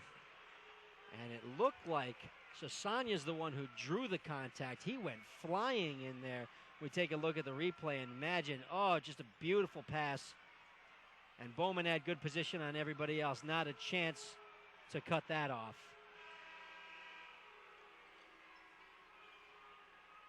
I think it's the Central Oklahoma, or I'm sorry, the Augusta State fans might be reacting. They called the foul underneath against the Jaguars. Well, that very easily could have been Sasanya's fourth foul. He just came careening in from the foul line through the air. Almost like a professional wrestler getting ready to drop the big elbow. They called that foul on Siler, and it's the sixth team foul on Augusta State to just 2 for Central Oklahoma. Good defense. The 2-3 zone has been pretty successful, and there was a bit of a mismatch there as Kazanave hit the 3 over Siler, who'd come out to defend. Back up by 11. Jaguars have to be careful, need to answer. This matches the largest lead of the game for Central Oklahoma. There's Madgen trying the baseline, and it won't fall. And you're right, Phil, this is a point in the game where the Jaguars need to be careful, but nice anticipation from Madgen, making up for the miss, but he's going to be called for the carry and turns the ball over. And it's kind of a tough break after he just made a nice play. He made a decision. He was trying to pass it into the corner, and he was up ahead of everybody. Off-balance shot from Kazanave splashes down, giving Central Oklahoma the 11-point lead. Still a ton of time left to play, but Kazanave, we already mentioned he was the hero of the South Regional Championship, or excuse me, not the South Regional Championship, it was the South Central Championship. Yeah, the regions here are a little harder to make out. Of course, Augusta State winning the South Atlantic Regional, and Central Oklahoma, as Phil just said, winners of the South Central Regional. Still an 11-point lead with under 13 minutes to go in the ball game. Neal driving over the double team, and Harper was right in position for the tip. Neal's going to get it back, and he misses. Looked like 3 pretty makeable shots, but nothing happening there for the Broncos. And could be a nice 4-point swing here if the Jaguars can convert, but we're going to have a foul first. They call that on Kazanave. I was about to credit him for his good defense, but it looked like he finally lost his man and had to reach out and grab him. Just the third team foul on Central Oklahoma as we played 7.5 minutes here in the second half. 16 fouls for Augusta State.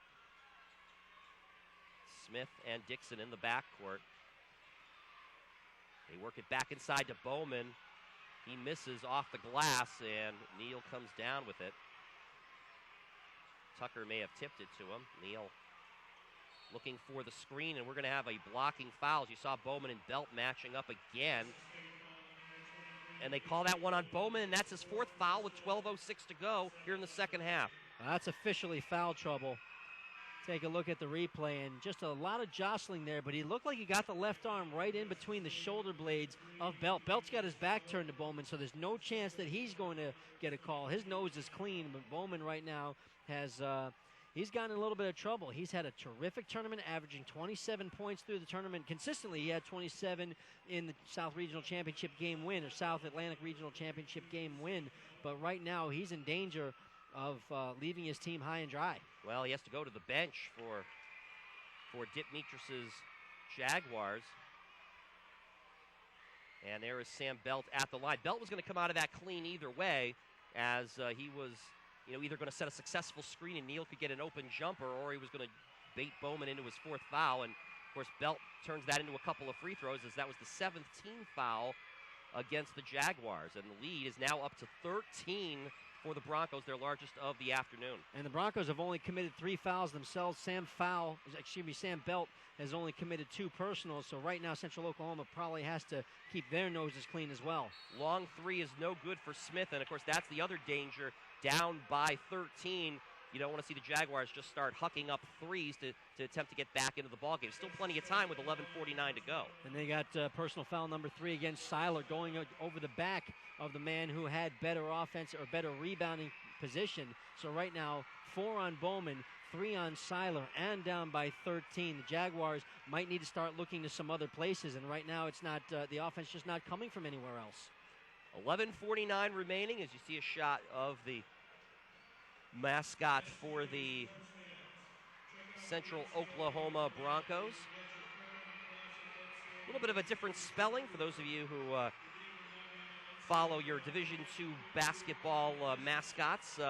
Broncos spelled Bronchos, but pronounced like Broncos, as in the Denver Broncos or any other team you can think of that does not have that extra letter. I guess up in Denver they got the H out of there and moved on. I was waiting for you to say something at the beginning of the game. I wasn't sure, and I didn't want to make a fool of myself. Although the day is young, I'll do that anyway. Well, you and I both, Phil, I'm sure. So anyway, a 13-point lead for Central Oklahoma. They come to this game ranked 21st, and actually of the 8 teams we're seeing here at the MassMutual Center today, they are the lowest ranked of them. So a bit of a mild upset, although they do, the Broncos do have 28 wins on the year, which is actually more than the Jaguars, who went 25-6 this year. You mentioned it earlier, Phil. Kind of an even matchup, a 10 versus 21 ranking-wise, and both with a pretty high number of wins on the year. Of course, you'd expect that as Belt back at the foul line and makes the first on the 1-and-1. Belt has been very quietly performing this game. He's got 11. Of course, it's been Walker who has really been doing the damage for the Broncos with 23. Belt shoots, well, as he misses that one, he shoots 75% from the foul line. So it is a 14-point lead. That is now the largest of the day. Siler, little jump hook over a double, perhaps even a triple team. He's playing with 3 fouls, but he puts that one in. Well, you can see the Broncos, they know. And now the turnover with the full court press as Sasanya just throws it away. It was a nice job there. We're going to see a replay of the Siler post up. Yeah, there were three Navy shirts in the area. Really, there were all 5 eventually in the paint. If Siler wanted to kick it out, he had his choice of targets. Now Sasanya's going to the bench. We keep talking about Siler's size, 6'11", 304, and he's only a junior. So folks in the Peach Belt Conference are going to have to try to defend him for another year. It's a 12-point lead for the Broncos as we approach 11 minutes to go. And again, they try to work it into Siler. There's going to be a reach-in foul, and I believe that one's going to be on Brian Walker. Just a second personal foul against Walker. Obviously, Central Oklahoma doesn't want to lose him, and they don't have to worry about much. He came off the bench in the regional championship last Tuesday and scored 16. That led Central Oklahoma, helped Kazanave be in position to make the winning shot. Yeah, that pass is lost, and actually saw Demetrius Howard inside, I think maybe get his knee or ankle bent a little awkwardly, but he's back up on his feet. Bronx showed nice hands on that play, knocking the ball away, but just couldn't come up with the loose ball on the floor. That only took 4 seconds off the 35-second shot clock. Steve Smith to inbound, and what a steal and a save attempt by Belt. Well, Belt had a tough angle there, and I think he was trying to avoid throwing it right back under the basket for fear on that save that it was going to get stolen back by the Jaguars and lead to an easy bucket. Oh, I think you'll much more happily, especially up by 12 points, take the safer play and try and keep it away from the basket. Don't want to just throw it right to Siler, that's for sure. They work it back inside to Siler again, stripped loose, but I think Kazanave's going to get called for the reach-in foul. That'll be the 15th foul on the Broncos here in the second half. Kazanave's not complaining about it. And just a great decision here by Howard, going up for the shot fake and then just rifling the pass down low to Siler.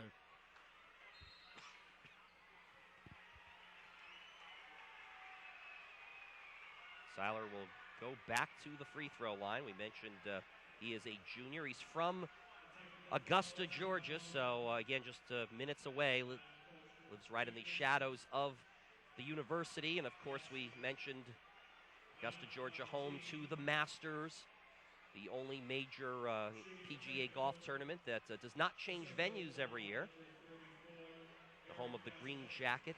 I'm sure probably Siler has spent some time there. Actually, we're seeing Kazanave on the other side with a free throw make. It looks like they called a technical foul on Siler. I didn't see the call. His teammates seem to be talking to him. I don't know if they're trying to cool him off. He doesn't look like he's particularly upset about anything. Well, Kazanave makes both. And now we'll see Siler go to the free throw line. So instead of a 12-point deficit, Siler now goes to the line with his team down again by 14. That's the largest deficit they've faced here this afternoon. And he makes the first.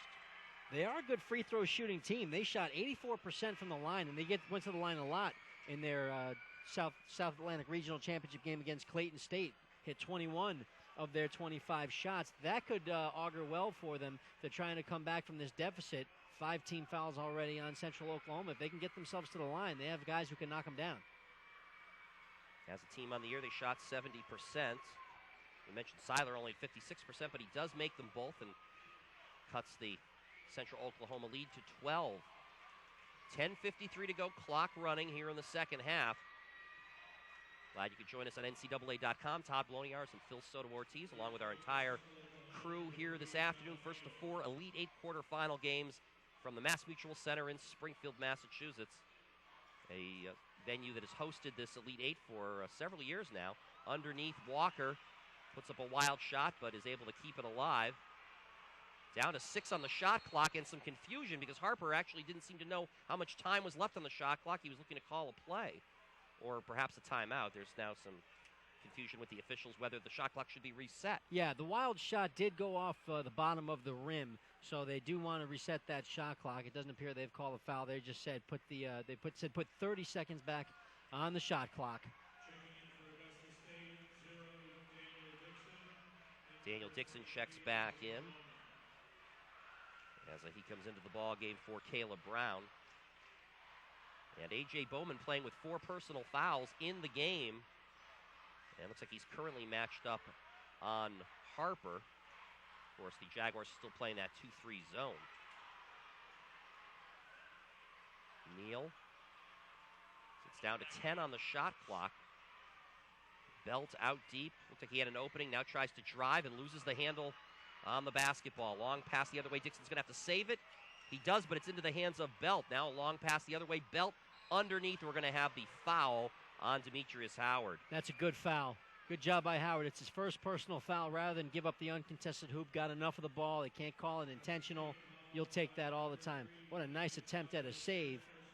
Right to a blue jersey, unfortunately, for the Jaguars, and a good pass up ahead, but Howard never gave up on it. A.J. Bowman, for his part, he was named most outstanding player of his regional tournament. He said that Demetrius Howard should have gotten that award. He only scored 8 points in their championship game win, but he also grabbed 6 rebounds from his guard position. Maybe it's plays like that A.J. Bowman recognizes in his teammate. Those are the kinds of things that win basketball games that don't always show up in the box scores. Well, what's definitely showing up in today's box score, Brian Walker only averaging 5 points a game coming into this one, but he has a game-leading 24 this afternoon to lead the Broncos to what may be a mild upset in this Elite 8 quarterfinal. They lead is back up to 14 because he makes both free throws. Well, he's the leader of that bench, and they do get a lot of bench scoring. But certainly weren't expecting that, and there's a 3 for Howard. Try to get the Jaguars a little closer. Jaguars need to start playing a little bit more aggressively on defense. They got the lead down to 11. Yeah, they've gone to the man-to-man. They can't afford to give up too many outside shots. And they definitely have abandoned that zone, as you mentioned, Phil. And Kazanev looking for the screen. Now he's just going to drive. He runs into Siler. He wisely kicks that back out. Harper for 3. That's short. Underneath, battle for the rebound. And again, it's taken in a nice heads-up play and a timeout being called by Terry Tucker. That is a smart play. Getting on the floor after the loose ball and knowing you're not going to have any help once you get there. I think he was already calling the timeout before he even had the ball in his possession. And as soon as he gathered it in, he was able to get the timeout. We just saw that 3 ball from the corner out of the hands of Demetrius Howard. That's one of those things that MOPs do that do show up in the box score. A.J. Bowman knew what he was talking about when he complimented this young teammate of his. 9 minutes, 1 second remaining in the second half as you see the Broncos team huddle. We mentioned earlier this is only their second trip to the Elite 8, their last coming in 1992, losing to Bridgeport 127-124 in triple overtime Rob Baird, who's been part of our broadcast coverage, and he'll be part of the broadcast team for our next game, was actually at that game back in 1992 as a fan. Yeah, he's been the voice of the UB Purple Knights for the last couple of years. I've gotten a chance to work with him, and as a broadcast team, we got to see the University of Bridgeport playing in the second round last year against a team that we're going to see tonight, the Bentley Falcons, who, by the way, do bring back just about everybody from last year's team, a very experienced team in the Falcons from not too far away, Waltham, Massachusetts. The Falcons coming in here undefeated. That's the nightcap tonight. You mentioned Central Oklahoma in its second Elite Eight. This is the first trip to the Elite Eight for Augusta State. So two teams that don't necessarily have a lot of experience at this point, but we've seen a pretty good game, particularly from the Broncos, who have had their share of offensive rebounds. There's an alley-oop attempt. Harper has to end up saving it, and he does into the hands of Magin. Magin now falls down along the way. They're going to call a reach-in on Kazanave, and I believe they are. I think the feet got tangled up, or they're going to call him for the push. Either way, he just knocked him down. Nothing intentional as they're running together in full stride. Sasania's going to check back into the game, and Kazanave's going to go off. That's foul number 4 on him. He's gotten 3 very quickly in the second half. And I was talking before about how the officials not calling anything ticky-tack. Some of them now are being called away from the rim, but they've all been good calls, especially that one. What are you going to do? A guy goes flying. Now, that's a grab. And there's a great effort by Neal, who goes to the, that's Demetrius Howard, who goes to the ground. No, check that, Dixon. That's Daniel Dixon, who got grabbed and went down. Oh, no, that is Howard, number 3, the senior. We're going to actually see this on the replay as the ball was up for grabs, and Howard gets his shirt grabbed from behind. I believe that's, was that Belt, I think, who reached in? And it looks like, well, no, it wasn't. I wasn't sure. 3 or 0. For some reason, I wasn't making out that number well. It is number 0, Daniel Dixon, sophomore for the Jaguars. And the concern right now for Dixon is they were working on his knee. And he seems to be all right. He's walking off under his own power. It looks like he hit that kneecap on the floor pretty hard, which is one of those things that usually you can come back from, but at the time that it happens, boy, does that hurt. 5'9" sophomore from Falls Church, Virginia. Daniel Dixon will head to the bench, at least for a few minutes. We'll see if he returns in this game as we're under 9 minutes remaining. It's a 9-point lead for Central Oklahoma, who have led by as many as 14. 5-0 run from the Jaguars at the moment. Harper works it to Belt, and Belt trying the outlet pass, but had it stolen away by Howard. And now Howard's going to try the 3. It's in and out. Big rebound, and A.J. Bowman keeping that one alive despite playing with 4 fouls. They work it back into Siler, who lays it up and in and gets fouled. So that's a 7-0 run from the Jaguars, and now a chance for Siler to complete the 3-point play as the foul is called on Sasania, picking up his 4th.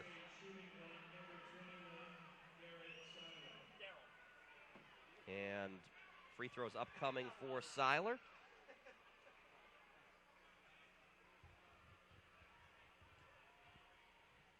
Could be part of a 7-0 run.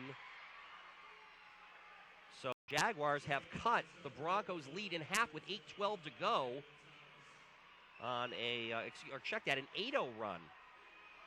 Lead is down to 6. It's a 2-possession game for the Jaguars, who fought back in this one. There's a nice catch by Kazanave in the corner.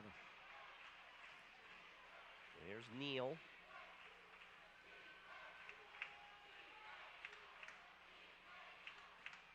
Kicking it out to Harper, who's got an open look at a 3 again. He's short. He's done that a couple times in this half. And out of bounds, last touched by the Broncos. Well, you said it. The last shot he took was from the exact same spot on the rim that it ended up hitting. Yeah, you know, Phil, each of those last 2 shots that Harper's taken from that spot have looked real flat. And that's why he hit them both off the front rim. Now, part of that has to do with where you and I are sitting, kind of behind him, right over him. If it were on the other side, you'd see the arc a little better. But, yeah, he is shooting some line drives, which if that's his shooting style, then that's his shooting style. But he has not really gotten consistently hot. He's been a good spark for his offense with 13 points and only the one personal foul, but he would have liked to have knocked down a couple of those shots and keep Central Homa a little bit more comfortably in front. The Jaguar fans who have shown up decked out in their blue and white. Of course, there you can see the Augusta State band in the blue and white rugby shirts, helping to try to rally their team. Again, the Jaguars on an 8-0 run over the last couple of minutes to cut this Central Oklahoma lead down to size. It had been at 14. Don't forget basketball action going on all day. Next game will tip off at approximately 2:30 p.m. Alaska Anchorage. All going up against California, Pennsylvania. Todd Bloniarz is going to be with you again. No, actually, that's the one you're going to duck off. That's Rob Baird and I will be bringing the coverage. We will reunite the Phil Soto Ortiz and Rob Baird broadcast duo for that one. That's asking for trouble. Should be a good game, though. A couple of 28-5 teams will be tipping off. That should start right around 2:30, unless this game goes long. And we are seeing a comeback from the Jaguars now, and there's a foul underneath on the Broncos. And it's going to be on Harper. He had position on Siler and tried to go through him, fearing Siler was about to make the turnaround shot. He was kicking it out anyway. Now Siler's going to the line, from which he is perfect today, 5 for 5. And he came into the game shooting just 56% from the charity stripe, but he's been performing well there today. Harper now goes to the bench along with David Thomas. Sasanya comes into the game, and Cazenave's going to get a rest, actually, and Thomas is going to stay on the floor. 8th team foul against Central Oklahoma. This is a 1-and-1 for Siler, who remains perfect on the day from the free throw line. That's a big lift. Nothing kill a team worse than missing free throws. And I called that for no reason at all. They're free points, and that one's finally missed. Well, Siler was due to miss one. He's had a great day for someone only shooting 56% from the foul line on the season. So it's a 9-0 run for the Jaguars, and the lead is down to 5 for Central Oklahoma. And we're going to have a foul away from the ball, I believe, on Howard. And there was a track meet going on between Howard and John Neal, and I guess Neal won that one. Or I guess it's going to be Walker that's going to go to the line. Walker looking to add to his 25-point day. He's having a career day this afternoon, averaging just 5 points on the season. That one rolls out, however. First of two, as Central Oklahoma already well over the limit and in the double bonus.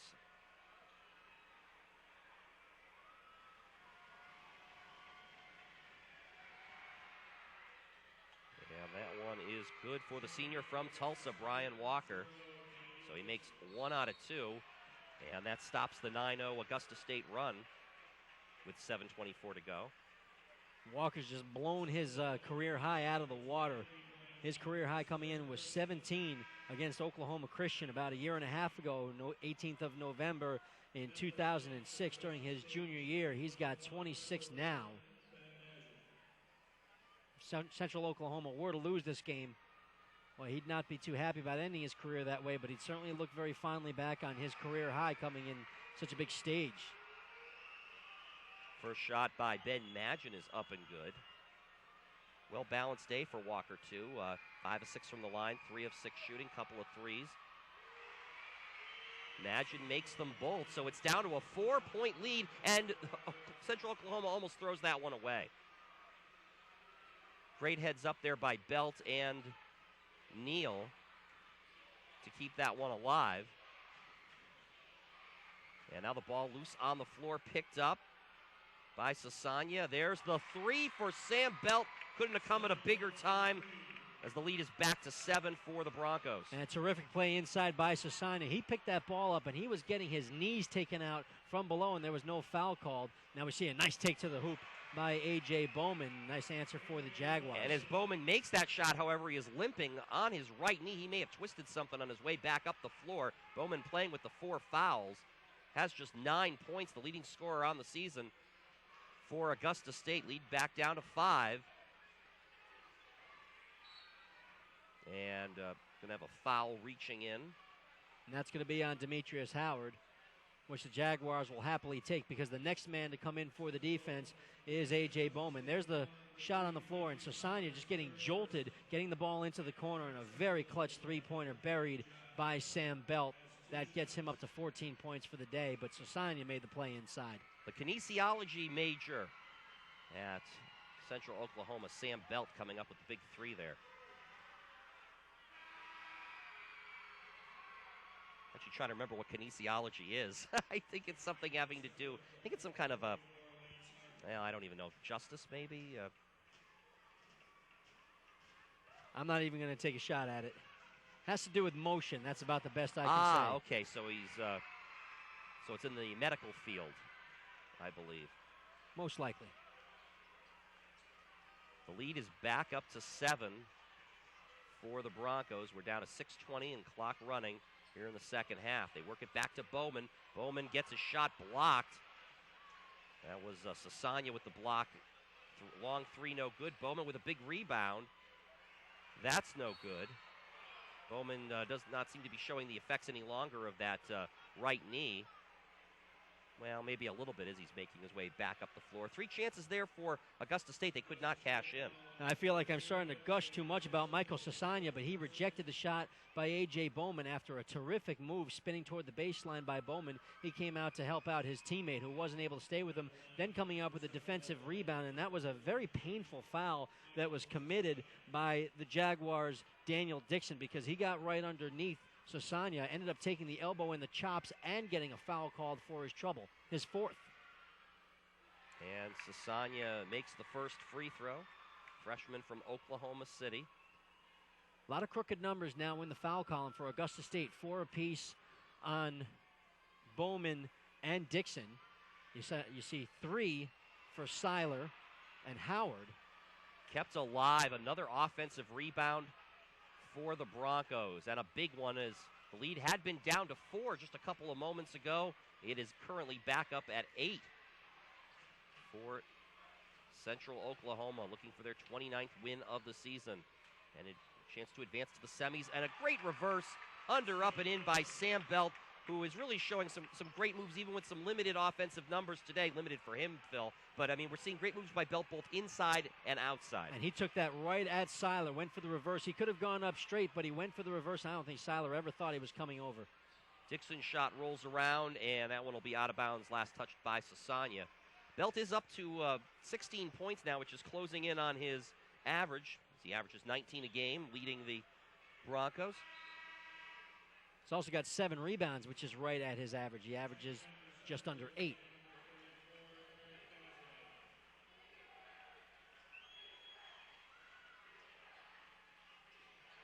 Ten-point lead for Central Oklahoma, and Augusta State's going to need to start making some of those threes or get some second chances. They do here as Madgen's able to keep the ball alive, and he puts it in off the glass. That was an important finish for Madgen. He had the 2-on-1, opted to pull up and shoot the short jump shot. Could not afford to miss that shot. We had the ball batted around by Sasanya and run down very nicely. And then a very smart play by Madgen to pull up when he had Siler on his left, but he needed to use that glass, and he used it to great effect. Madgen closing in on his average. He's got 15 in the ballgame, averages 16 on the season. He's had a solid ball game this afternoon. The sophomore from Williamstown, Australia. Yeah, 24 points against Clayton State. Really played Robin to A.J. Bowman's Batman in helping get the Jaguars to their first Elite 8. I believe Madgen is one of 2 Aussies on the roster. They also have Jason Colleen, who is from Limerick, Ireland. Quite a recruitment base there for head coach Dip Mitras. Racking up those frequent flyer miles. Apparently, there's a reach-in attempt by Madgen, and they should have called. Well, they're going to say Madgen got a piece of it, so no over and back. They work it underneath to Sasanya, who puts it in off the glass. Lead is back at 10. Oh, terrific catch by Michael Sasanya. He was being fronted very aggressively and just came away with the ball after Tambon was right in his face. Under 5 to go, Madgen gets fouled right off the court by Lance Harper. And Harper was not happy with himself. It was not an easy shot that Madgen was about to take. And just a great catch by Sasanya. He's got Tambin right in his face. And Tambin has to wonder how he wasn't able to at least knock away that ball. With 4:37 to go, each team now has 10 team fouls, so we're going to have free throws on every foul from this point out. 2 free throws, as a matter of fact. Madgen makes the first one. Walker's going to check back into the game. He and his 23 points, and Harper's going to the bench.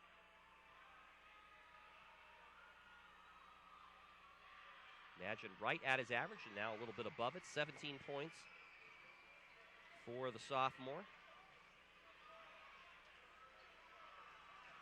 Big defensive stop needed right now for the Jaguars. They've got time, but they can't start trading baskets with the Broncos. No question about it. You saw pressure there. Dixon and Bowman applying the pressure, and there's the three. It is no good. And a big rebound for the Jaguars. They'll swing it around, and Howard buries the three. So Augusta State not out of this one yet. They're going to try to come back yet again. You can see why A.J. Bowman likes Demetrius Howard as much as he does. He's got 15 now, a couple big three-pointers in the last couple of minutes.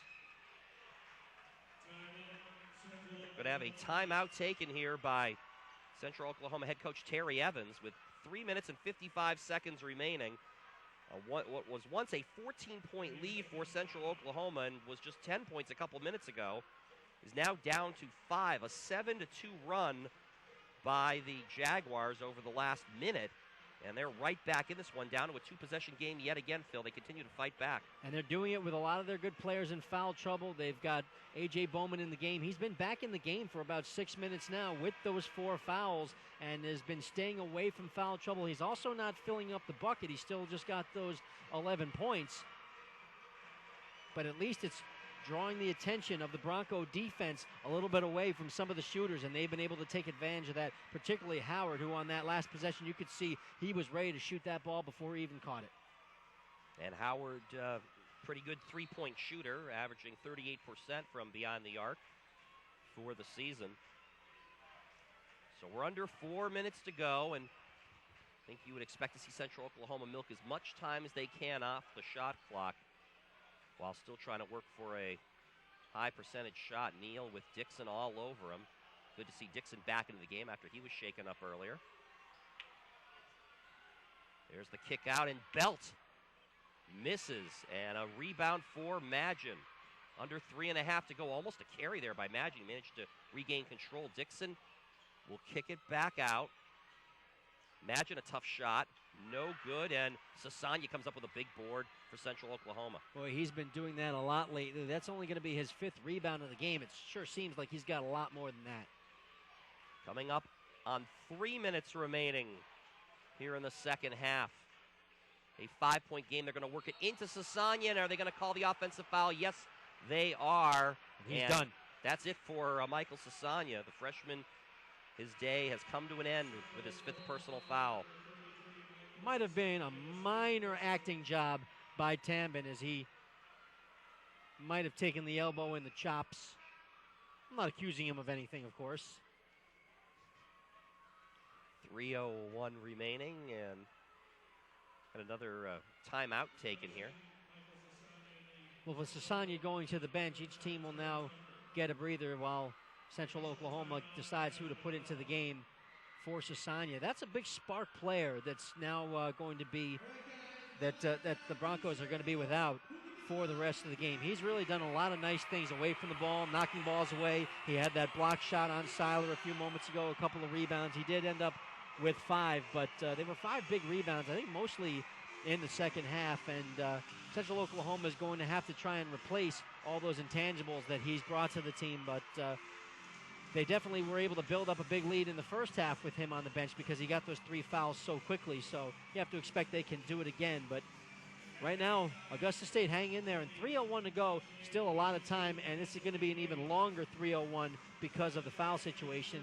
Each team going to be spending so much time at the line, theoretically. Right, Phil. I mean, Sasanya in limited minutes had the 9 points to go along with the 5 rebounds, and played well. He probably would have played a lot better had he not got into the early foul trouble, as he had very limited minutes in that first half.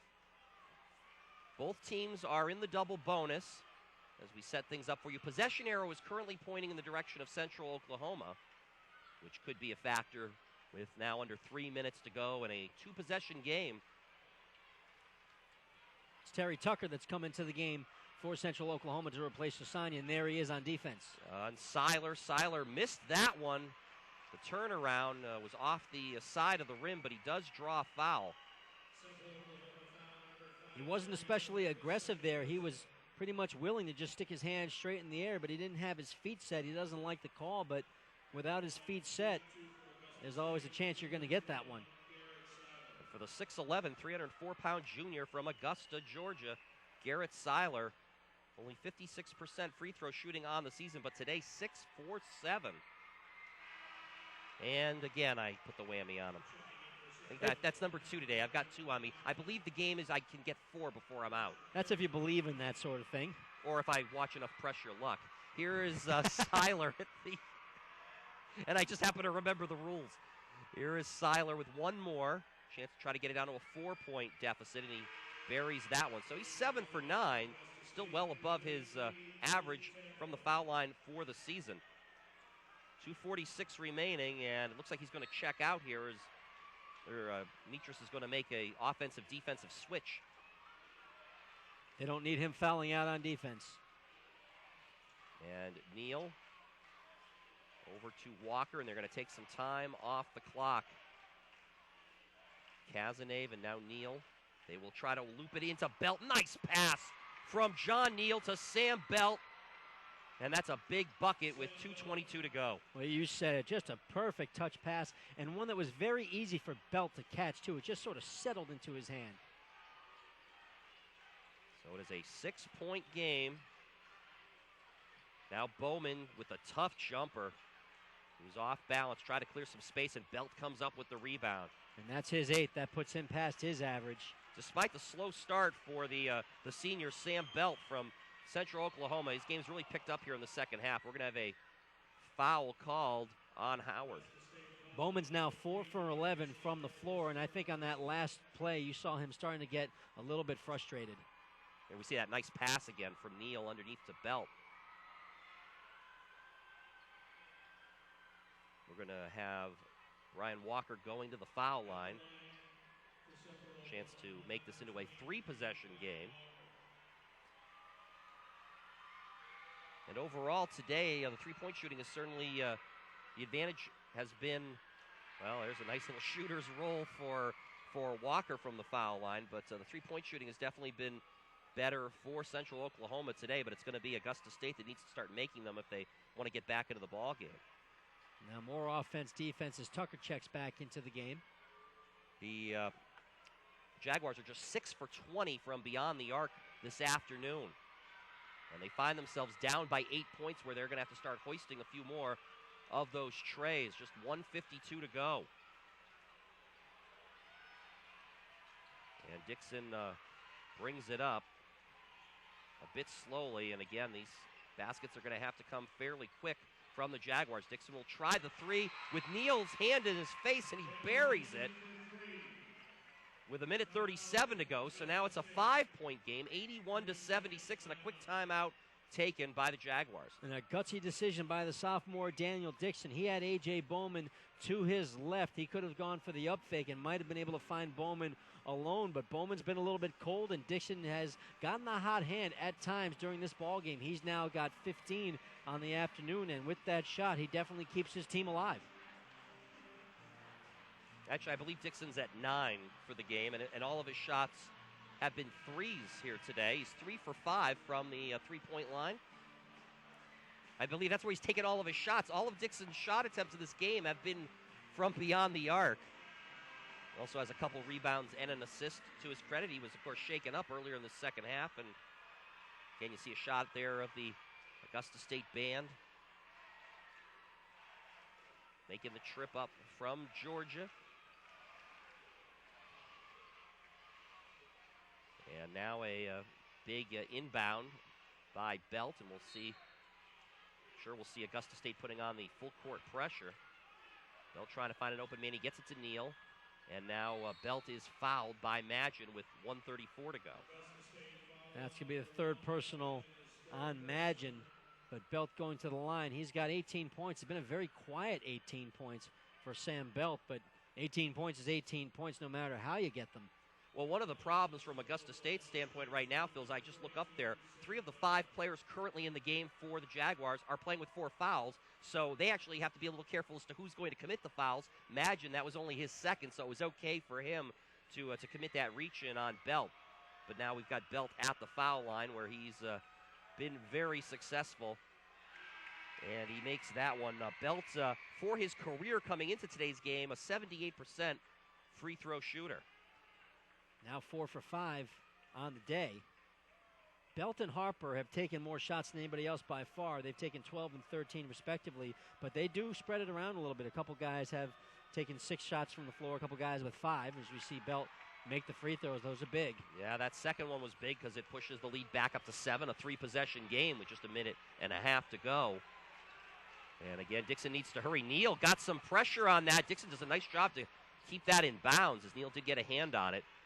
Magin works it into Siler. They'll kick it back out for the 3, and that one is good for Howard.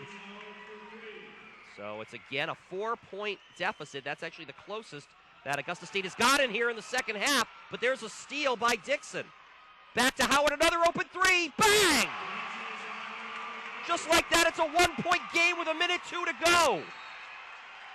They've done such a good job, have the Jaguars, in deciding when to press and when not to. They couldn't keep it up through the whole game. It was effective for them in the first half. You would just wonder, why don't you stay with it? Well, they can't stay with it all game long. They'll tire their players out. They're only going 8 deep versus Central Oklahoma, which goes 10 deep. But you see, guy picking up his dribble, that's Walker right there in a tough spot, and Howard jumping right into the lane, getting himself open beyond the arc, hitting 2 consecutive threes in the span of just a couple of seconds, and it's a 1-point game. Central Oklahoma had been up by 14 not too long ago, and just very recently up by 8, but boy, very quickly this has turned. There's still a full minute left to play, and we could still be seeing several possessions left, and right now the Jaguars probably are thinking press again. Well, we were just talking moments ago, Phil, how Augusta State have been struggling from behind the 3-point arc. They've certainly picked it up the last couple minutes. In particular, Demetrius Howard, he's now 4 for 7 shooting threes, 21 points total in the game, 7 for 13 overall, his shooting from the field. And those back-to-back threes, we're down to exactly 1 minute remaining here in the second half. And this is the closest that Augusta State has been, well, since they led early in the first half. Cazenave just got away with throwing Magin to the ground. So now every possession is big. And Belt looking to the side to his coach, Terry Evans, trying to figure out what the play is. Belt with Bowman on him. Shot clock is down to 15. Now Siler is on Belt, kind of a mismatch there, and Belt tries the 3, it's no good. Cazenave tried the tip in, no. Harper, no. It's loose, and it's taken by Ben Magin. And they can hold for 1, and now without the numbers, it looks like they're going to do that. They're going to call a timeout and try and figure out exactly what to do, but absolutely no reason for them to do anything but hold for the last shot, or at least bring it down inside of 10 seconds. 23.8 seconds remaining here in the second half. And if you can believe it, the Jaguars, who haven't led since the early stages of the first half, we're down as many as 14 here in the second half, now have a chance of this final possession to win the game and advance to the Elite Eight semifinals. And Central Oklahoma certainly had some chances at it. A couple of tip attempts for Harper and just not able to get it in. I mean, and good chances, and just couldn't find the tin. The Augusta State fans, having made the long trip up from down south, are happy. They're making some noise. Some of the local kids as well. The ones that have basically been assigned to Augusta State. Their love for the Jaguars appears very genuine right now. Yeah, well, they got a day off from school. I mean, they're hanging out here, and they're seeing a great game and perhaps a great, well, can't quite call it a great comeback yet because The Jaguars have yet to come all the way back, but they are going to hold for one final shot and a chance to win this game at the buzzer. Magin inbounds it to Dixon. Dixon has Neal on him, down to 15 seconds. Magin trying to get it to Bowman. Bowman on Belt, and there's a reach-in foul on Lance Harper with 10.8 to go. That's the fourth on Harper. Not the biggest concern in the world right now, but A.J. Bowman, who's definitely not had his best game today. That's the guy you wanted with the ball, getting it down low, and as he tried to spin into the lane, Harper definitely got him on the arm. Bowman is a perfect 3 for 3 from the foul line today, 72% on the season, and nothing but net on the first one to tie the game at 83. High arcing shot, but a good-looking stroke. Now Tucker goes to the bench for Central Oklahoma. Neal will check back in. Clearly offense-defense.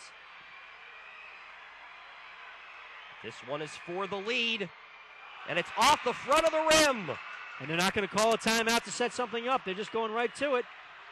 The kick around and the shot. Was there a foul? No. Blocked out of bounds by Hickson with 3.1 seconds remaining. Oh, what a defensive play by Dixon, running the length of the floor, getting down into the corner, which is not necessarily his spot, and knocking away the shot from Kazanave, who we already know was the hero last time out for Central Oklahoma. Right there in the corner. And trying to do it again for the second time in 8 days. Well, now, Phil, you are going to get your timeout from Terry Evans, as he calls it with 3.1 remaining. We are tied at 83, and now all of a sudden it's Central Oklahoma with the chance for the win in regulation. And the Broncos, I like the strategy there of not calling the timeout because you give your defense a chance to rest. When you've got a missed free throw situation, sometimes you can beat them up the floor, and that just accentuates the job that Dixon did getting back. Daniel Dixon showed his speed and basically outran the basketball into the corner. Dixon's done a little bit of everything today. He's made 3 threes. He was shaken up at one point about 6 or 7 minutes ago, came back into the game, and has also made his presence felt defensively. Now, if you're Central Oklahoma, what do you try to do here? You're looking for Belt, who's obviously had a big second half. Well, I don't know if Augusta State's going to expect that. Of course, Walker, who is the inbound man, could try to run a give and go on the inbounds play because he's been so hot. Or do you go to Kazanave, the last-second hero? They've got Harper. Harper's going to throw up the shot at the buzzer. No good. We're headed for overtime. Not a bad decision by Harper. Might have been able to take one more dribble inside the arc. That was a tough shot. He had a hand in his face. Now, good defense by the Jaguars all around as we see the final shot. Harper definitely had some room, but he never quite had his feet set. There was a man underneath, but it would have been just a chance for a tip-in. Couldn't come up with it cleanly, and so it almost seems fitting that we are going to go to overtime.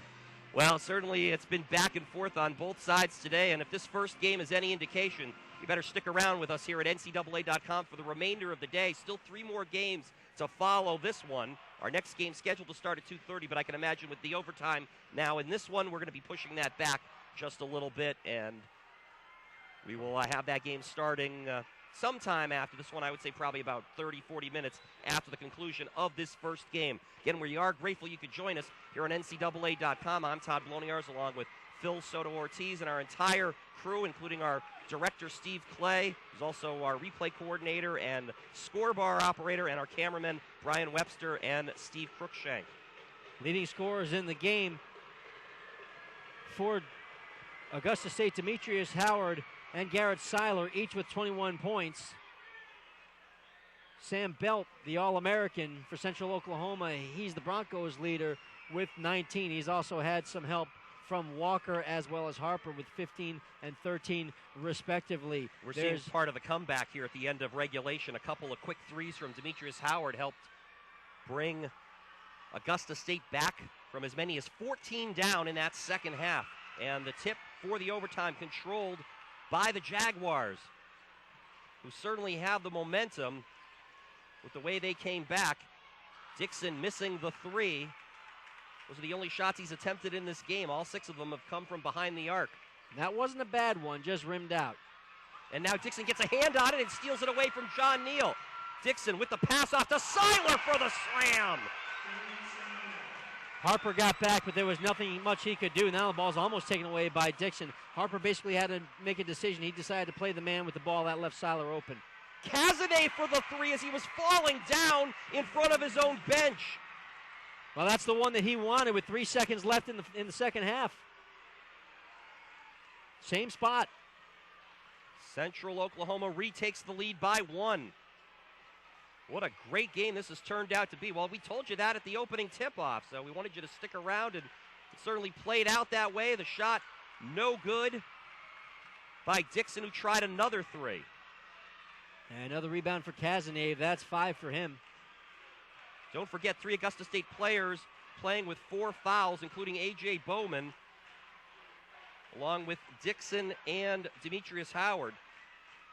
On the other side, Cazenave playing with 4 fouls for Central Oklahoma. And the Broncos with the 1-point lead at the moment. Cazenave for another three. And he drains it again.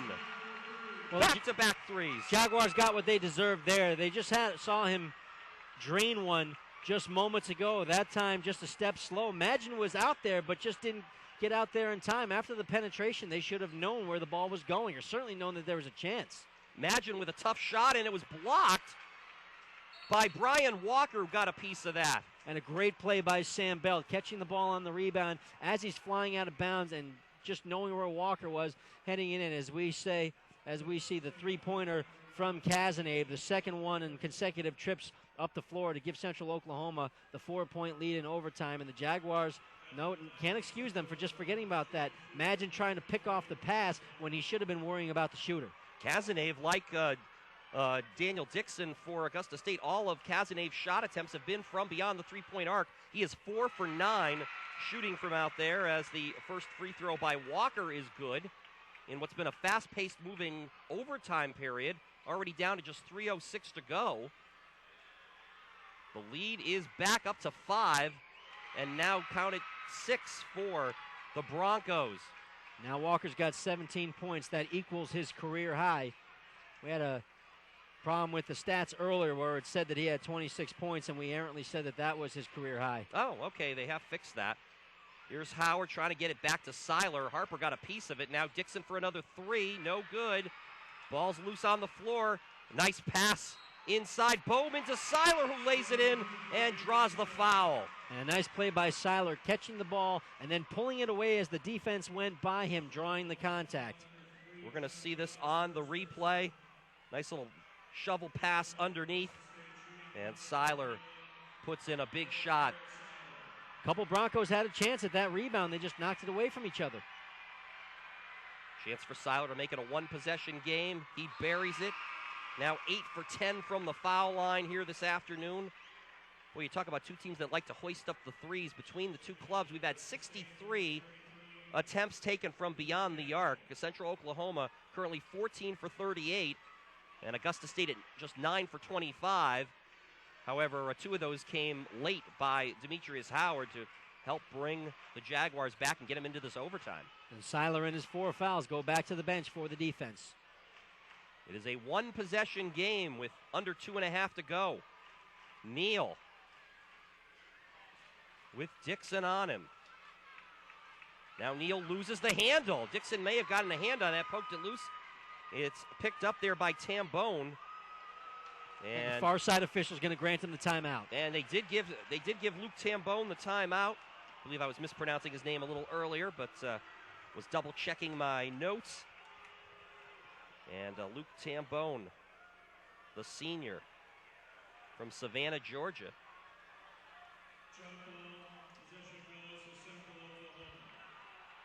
Oh, they actually called a jump ball, and the possession arrow pointing in the direction of Central Oklahoma.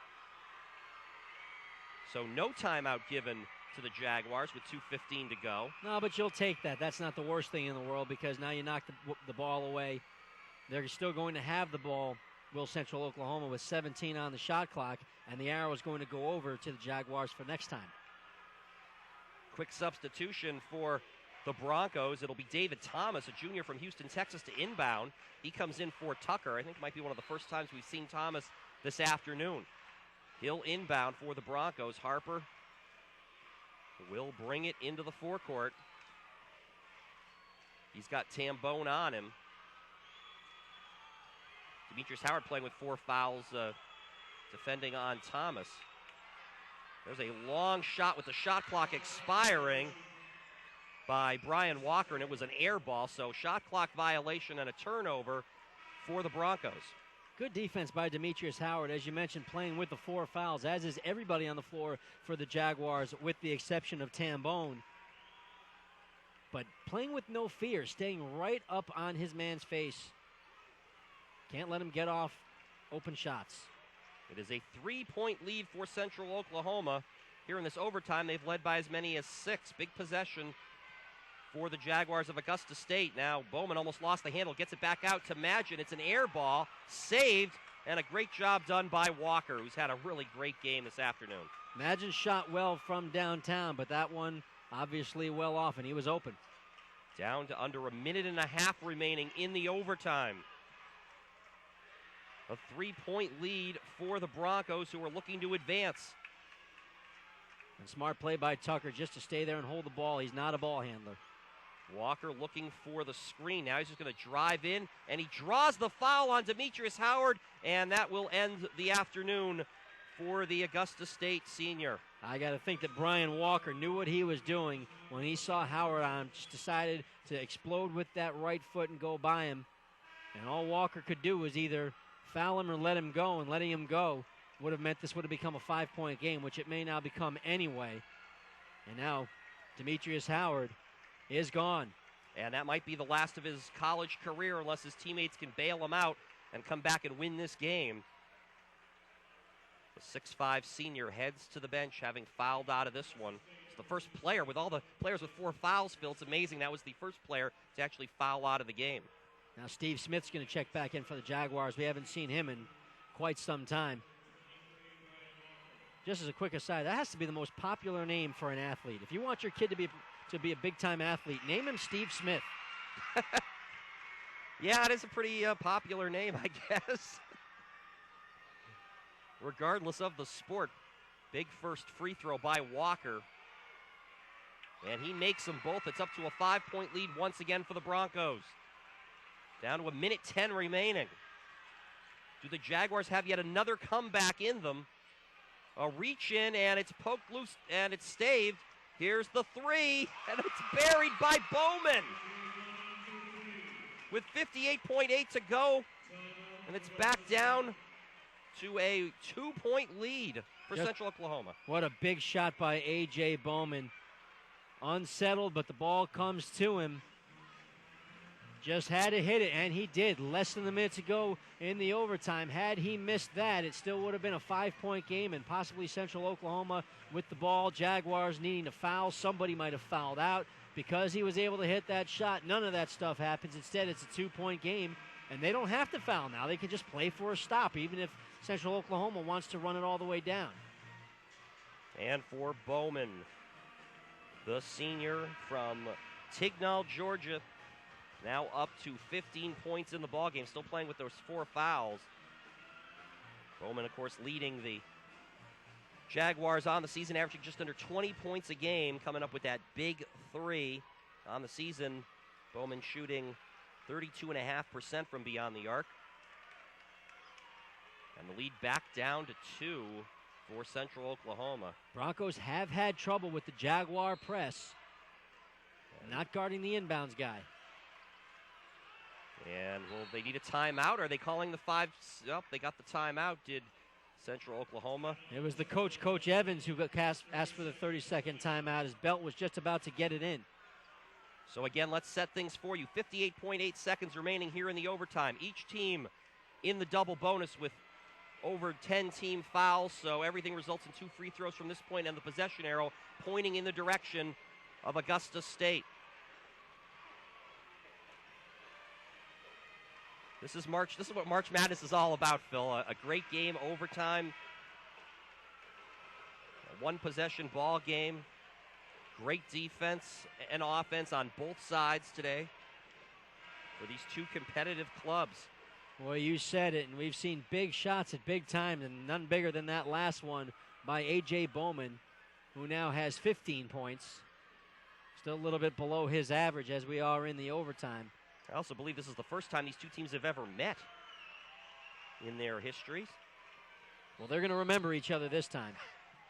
This is turning into a memorable Elite Eight quarterfinal game here in Springfield. And Magin reaches in and gets the steal. Took it away from Belt, who had it. They broke it. They did everything right. Dixon to Steve Smith. Dixon works it now into Bowman. Tough shot over the defense, and he ties the game for the Jaguars. Right over Sam Belt. That's been the matchup all day, and now Neal's going to be fouled on his way to the basket with 42.9 to go. And that's going to be it for Dixon, and that's tough because he's been so important carrying the mail, getting the ball up the floor for the Jaguars, and being an important shooting option. We know that he's not shy about shooting from outside, 3 for 7 from downtown for all of his 9 points, but he's no longer going to be an option for the Jaguars. He becomes the second one of them to foul out. And it looks like they are going to bring Siler back into the game. Of course, Siler also playing with 4 fouls for the Jaguars. He'd be coming back in anyway, as the Jaguars will take possession of the basketball theoretically after these free throws. Famous last words, of course. Right, don't rule out the offensive rebounds, of which the Broncos have had a few today. We're going to have some big free throws upcoming for the senior John Neal from Okmulgee, Oklahoma. At least I hope I'm pronouncing his hometown correctly. I've never seen that one before. Neal with just 7 points in the game. But he buries the first on the season. Neal, a 76% free throw shooter and averaging 6 points a game.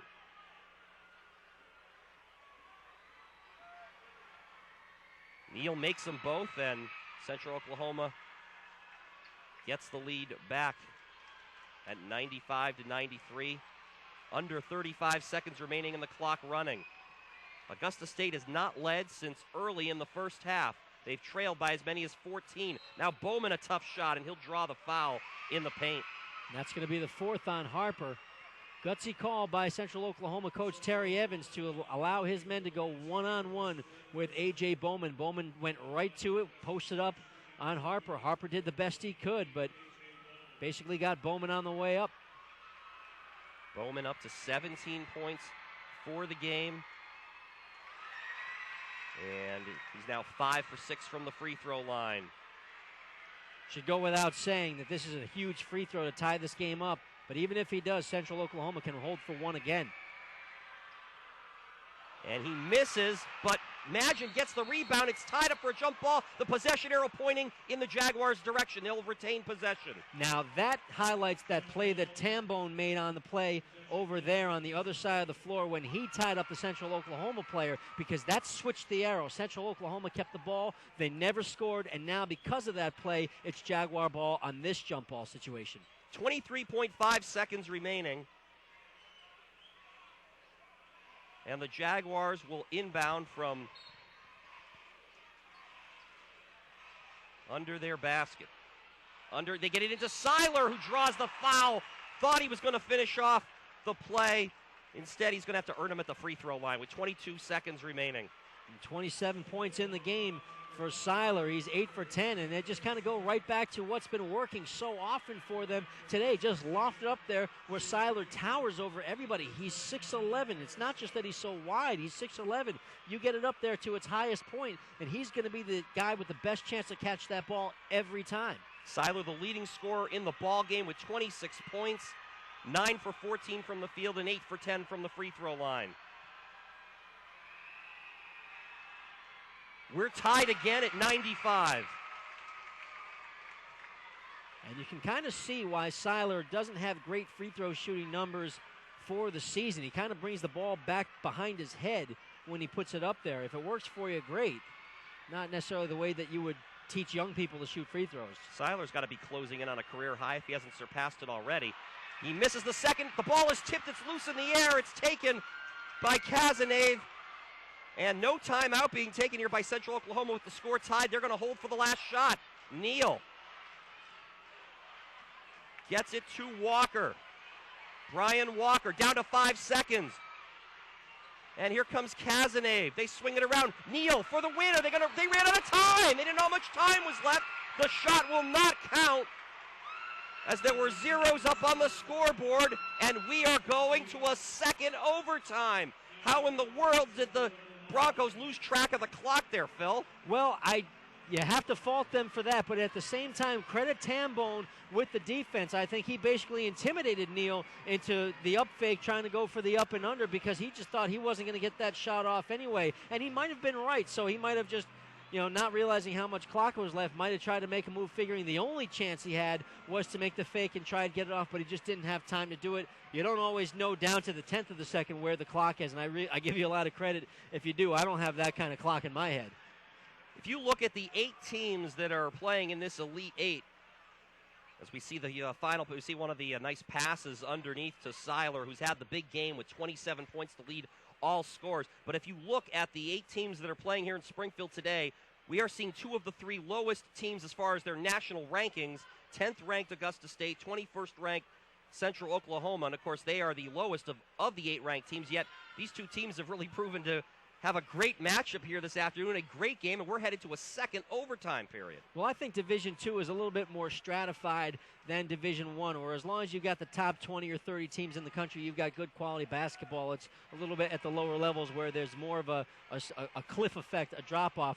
These are good basketball teams. Of course, maybe we were meant to go to another overtime. In fact, if you're Central Oklahoma, maybe you're looking forward to go to a third overtime, or perhaps not.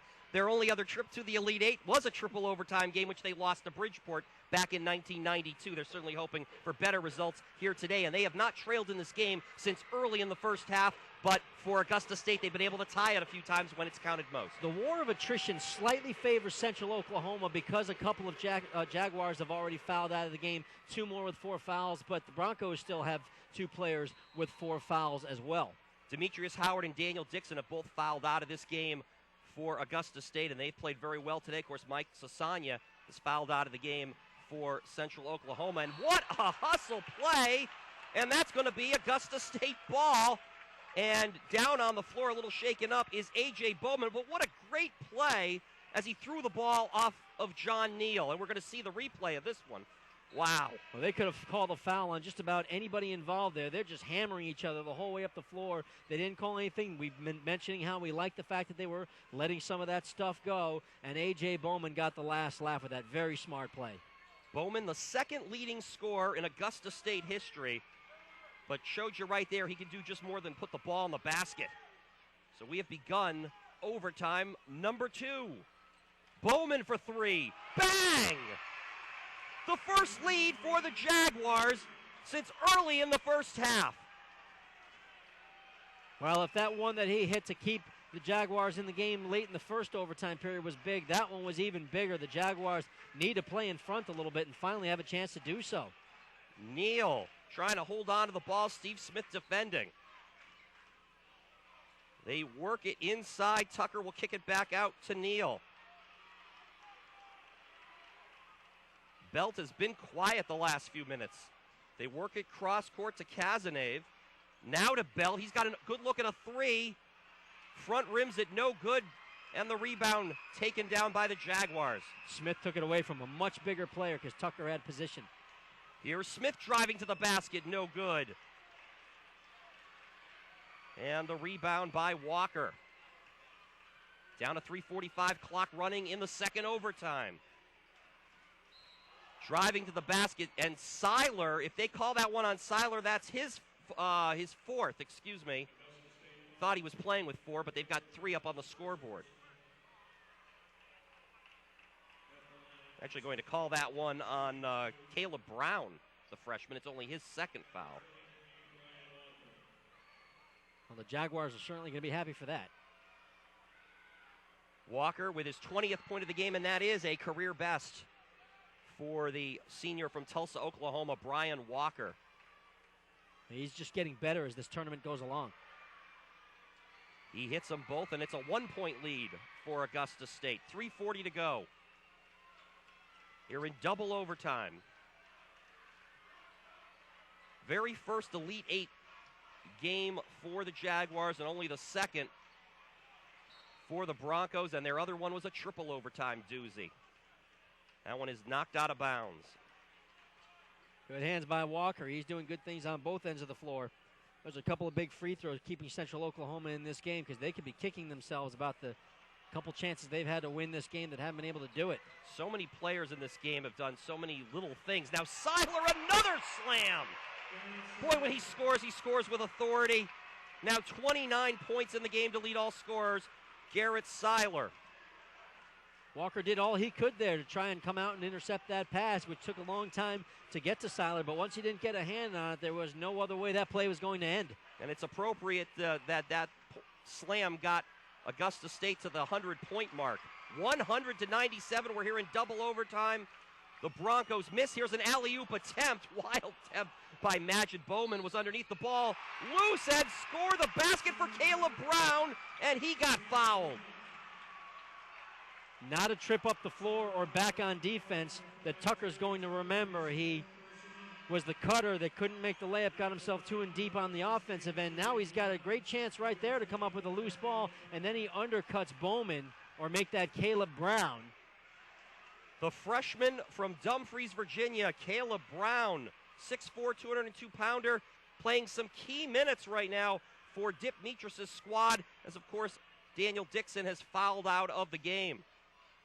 Now he has a chance to finish off a three-point play and give the Jaguars their biggest lead of the game, and he's done it. It's a 6-point lead for Augusta State with 2:45 to go in the clock running in double overtime. Now Tucker's gone to the bench for Central Oklahoma, which is where they want him on offense anyway. Neal for three. And just like that, it's down to a one-possession game again, as Neal's three puts the Broncos at the century mark. That's a big shot for Neal. And I don't mean to pick on Tucker, but they don't want him out there running the floor. They don't want him out there in their half-court offense. They want him in there as a defensive substitution, but he's had to play too many minutes. Magid gets it back into the hands of A.J. Bowman, who started slow, but he has really come on, as you would expect. Now Magid had a look, and he missed the shot. There might have been some contact, no foul called. Back the other way comes Walker. Walker draws contact, puts it in off the glass anyway. There was no whistle. What a play by Walker. Terrific finish to just shield the ball away from Caleb Brown and make it as he's falling toward his back. He's coming down 1-on-2, but he's got no help. What a job to finish it off with the left. A great touch by Walker. He's got 23 points. Now he really has blown his average out of the water, or his career high, I should say. We've got 1 minute and 54 seconds remaining here in the second overtime. 10th ranked Augusta State University leading 21st ranked University of Central Oklahoma 103-102. And we are very happy you could join us here on NCAA.com. And don't go anywhere, friends, because we still got 3 more quarterfinal games remaining today, although the starting times may have to get adjusted as we're approaching the 2:30 mark here, and that's when our second quarterfinal was supposed to start. I was going to say, a lot of people probably joining us now expecting to hear Alaska Anchorage and California Pennsylvania about to get underway in 6 minutes. That's not going to happen whether this game's over or not. They will give them, I'm pretty sure, a full half hour. Stick with us on NCAA.com to make sure that your game doesn't start any later than you expect it, but they will give them some time to get their shoot-around in. If you just tuned in right now, where the heck have you been? This has been a tremendous first game between two teams that don't have an awful lot of Elite Eight experience between them, but they are playing a classic here this afternoon in Springfield, Massachusetts. Steve Smith down to 1:40 remaining in overtime number 2. Far side, it's A.J. Bowman. Caleb Brown. He tries to fall away, no good, but Siler cleans it up and slams it home again.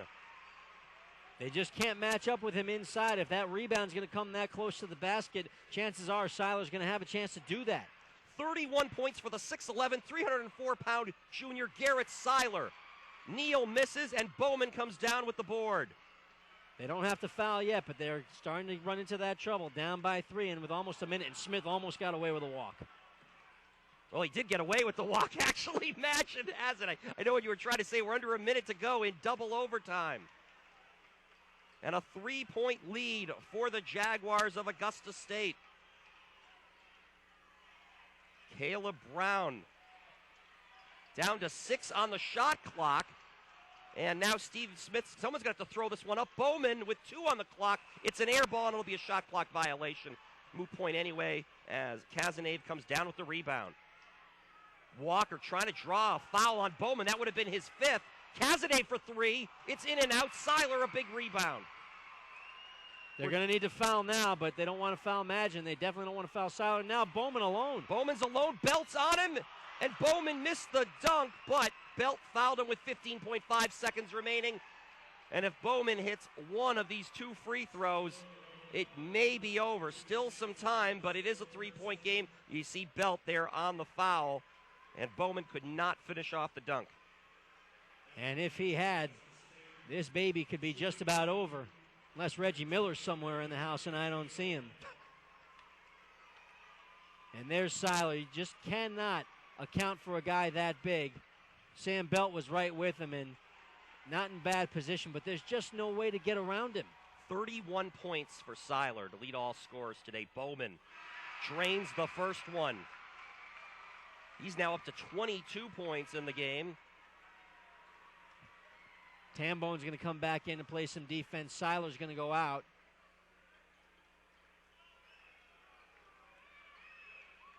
Jaguars have to know that Broncos is probably not going to take it inside anyway, and if they do, they're just going to let him go. Tyrekus A.J. Bowman front rims the second one, but it's a 4-point lead, and time running out. Gotta hustle on the Broncos. Here's the 3 for Walker. Rolls around, no good. Underneath the rebound, no, and it's tipped in by Belt with 4.5 remaining. It's a 2-point game, and we're going to see an immediate foul on the inbounds from the Broncos. Except first we're going to have, well, they called the foul. It was away from the ball. Steve Smith was trying to cut down toward the baseline and help out, and Brian Walker got him there, which is the smart play, as long as you don't do it intentionally, not to let the clock run. Well, this one not quite over yet. A 2-point lead for Augusta State here in the second overtime. Steve Smith makes both of these, then it's over. But if he only makes one or neither, then there will be a final chance for Central Oklahoma. And there you have it, because Steve Smith misses the first one. Well, now if you're the Jaguars, at least you know what to do. Don't worry about going inside. If the Broncos want to bring it all the way to the hoop, you let them. You just station everybody out around the arc, but you don't foul. Augusta State now 25 for 33 from the foul line here today. Just 4 misses for Central Oklahoma. He misses them both. And there's a collision on the floor. Belt goes down. The ball is stolen. They don't call anything, and the game is over. And the Augusta State Jaguars have hung on to win in double overtime after trailing by as many as 14 points. Sam Belt is absolutely furious. He has barked at all 3 officials, gesticulating wildly. He's going to shake hands because he's a class individual, but he might have an argument there. There was a lot of contact there. I'm going to wait till we see a replay.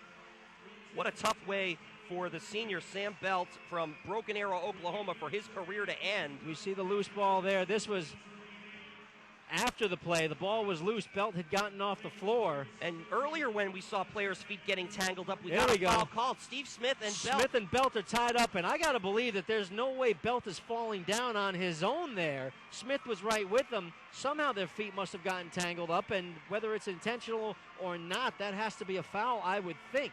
And I know the officials were quick to get off the floor, too, so certainly that is a tough way to see the game end. You would have at least liked to have seen the Broncos get one last shot to try to either tie or win the game here in double overtime, but it does not happen. And the Jaguars of Augusta State, playing in their very first Elite 8 game, make it a memorable one as they take it 106-104 in double overtime over Central Oklahoma. And with the win, Augusta State advances to tomorrow's semifinal. They're going to play the winner of the game we've got coming up for you in about 30 minutes between the University of Alaska Anchorage and California University of Pennsylvania. For, of course, Central Oklahoma, the Broncos finished their year at 28-6. Sam Belt, the All-American, his career comes to an end as well. And I have to tell you, I'm grateful. I'm going to be turning it over, Phil, to you and Rob Baird for our second game, and that's a good thing because I'm going to need to try to get my voice back. I understand that. I think I'm going to go try and find the tea in the water myself, but it's been a great one. We've got more coming up. We do, so stay with us here on NCAA.com. If this is the start, boy, what an afternoon and day it's going to be. Stay with us.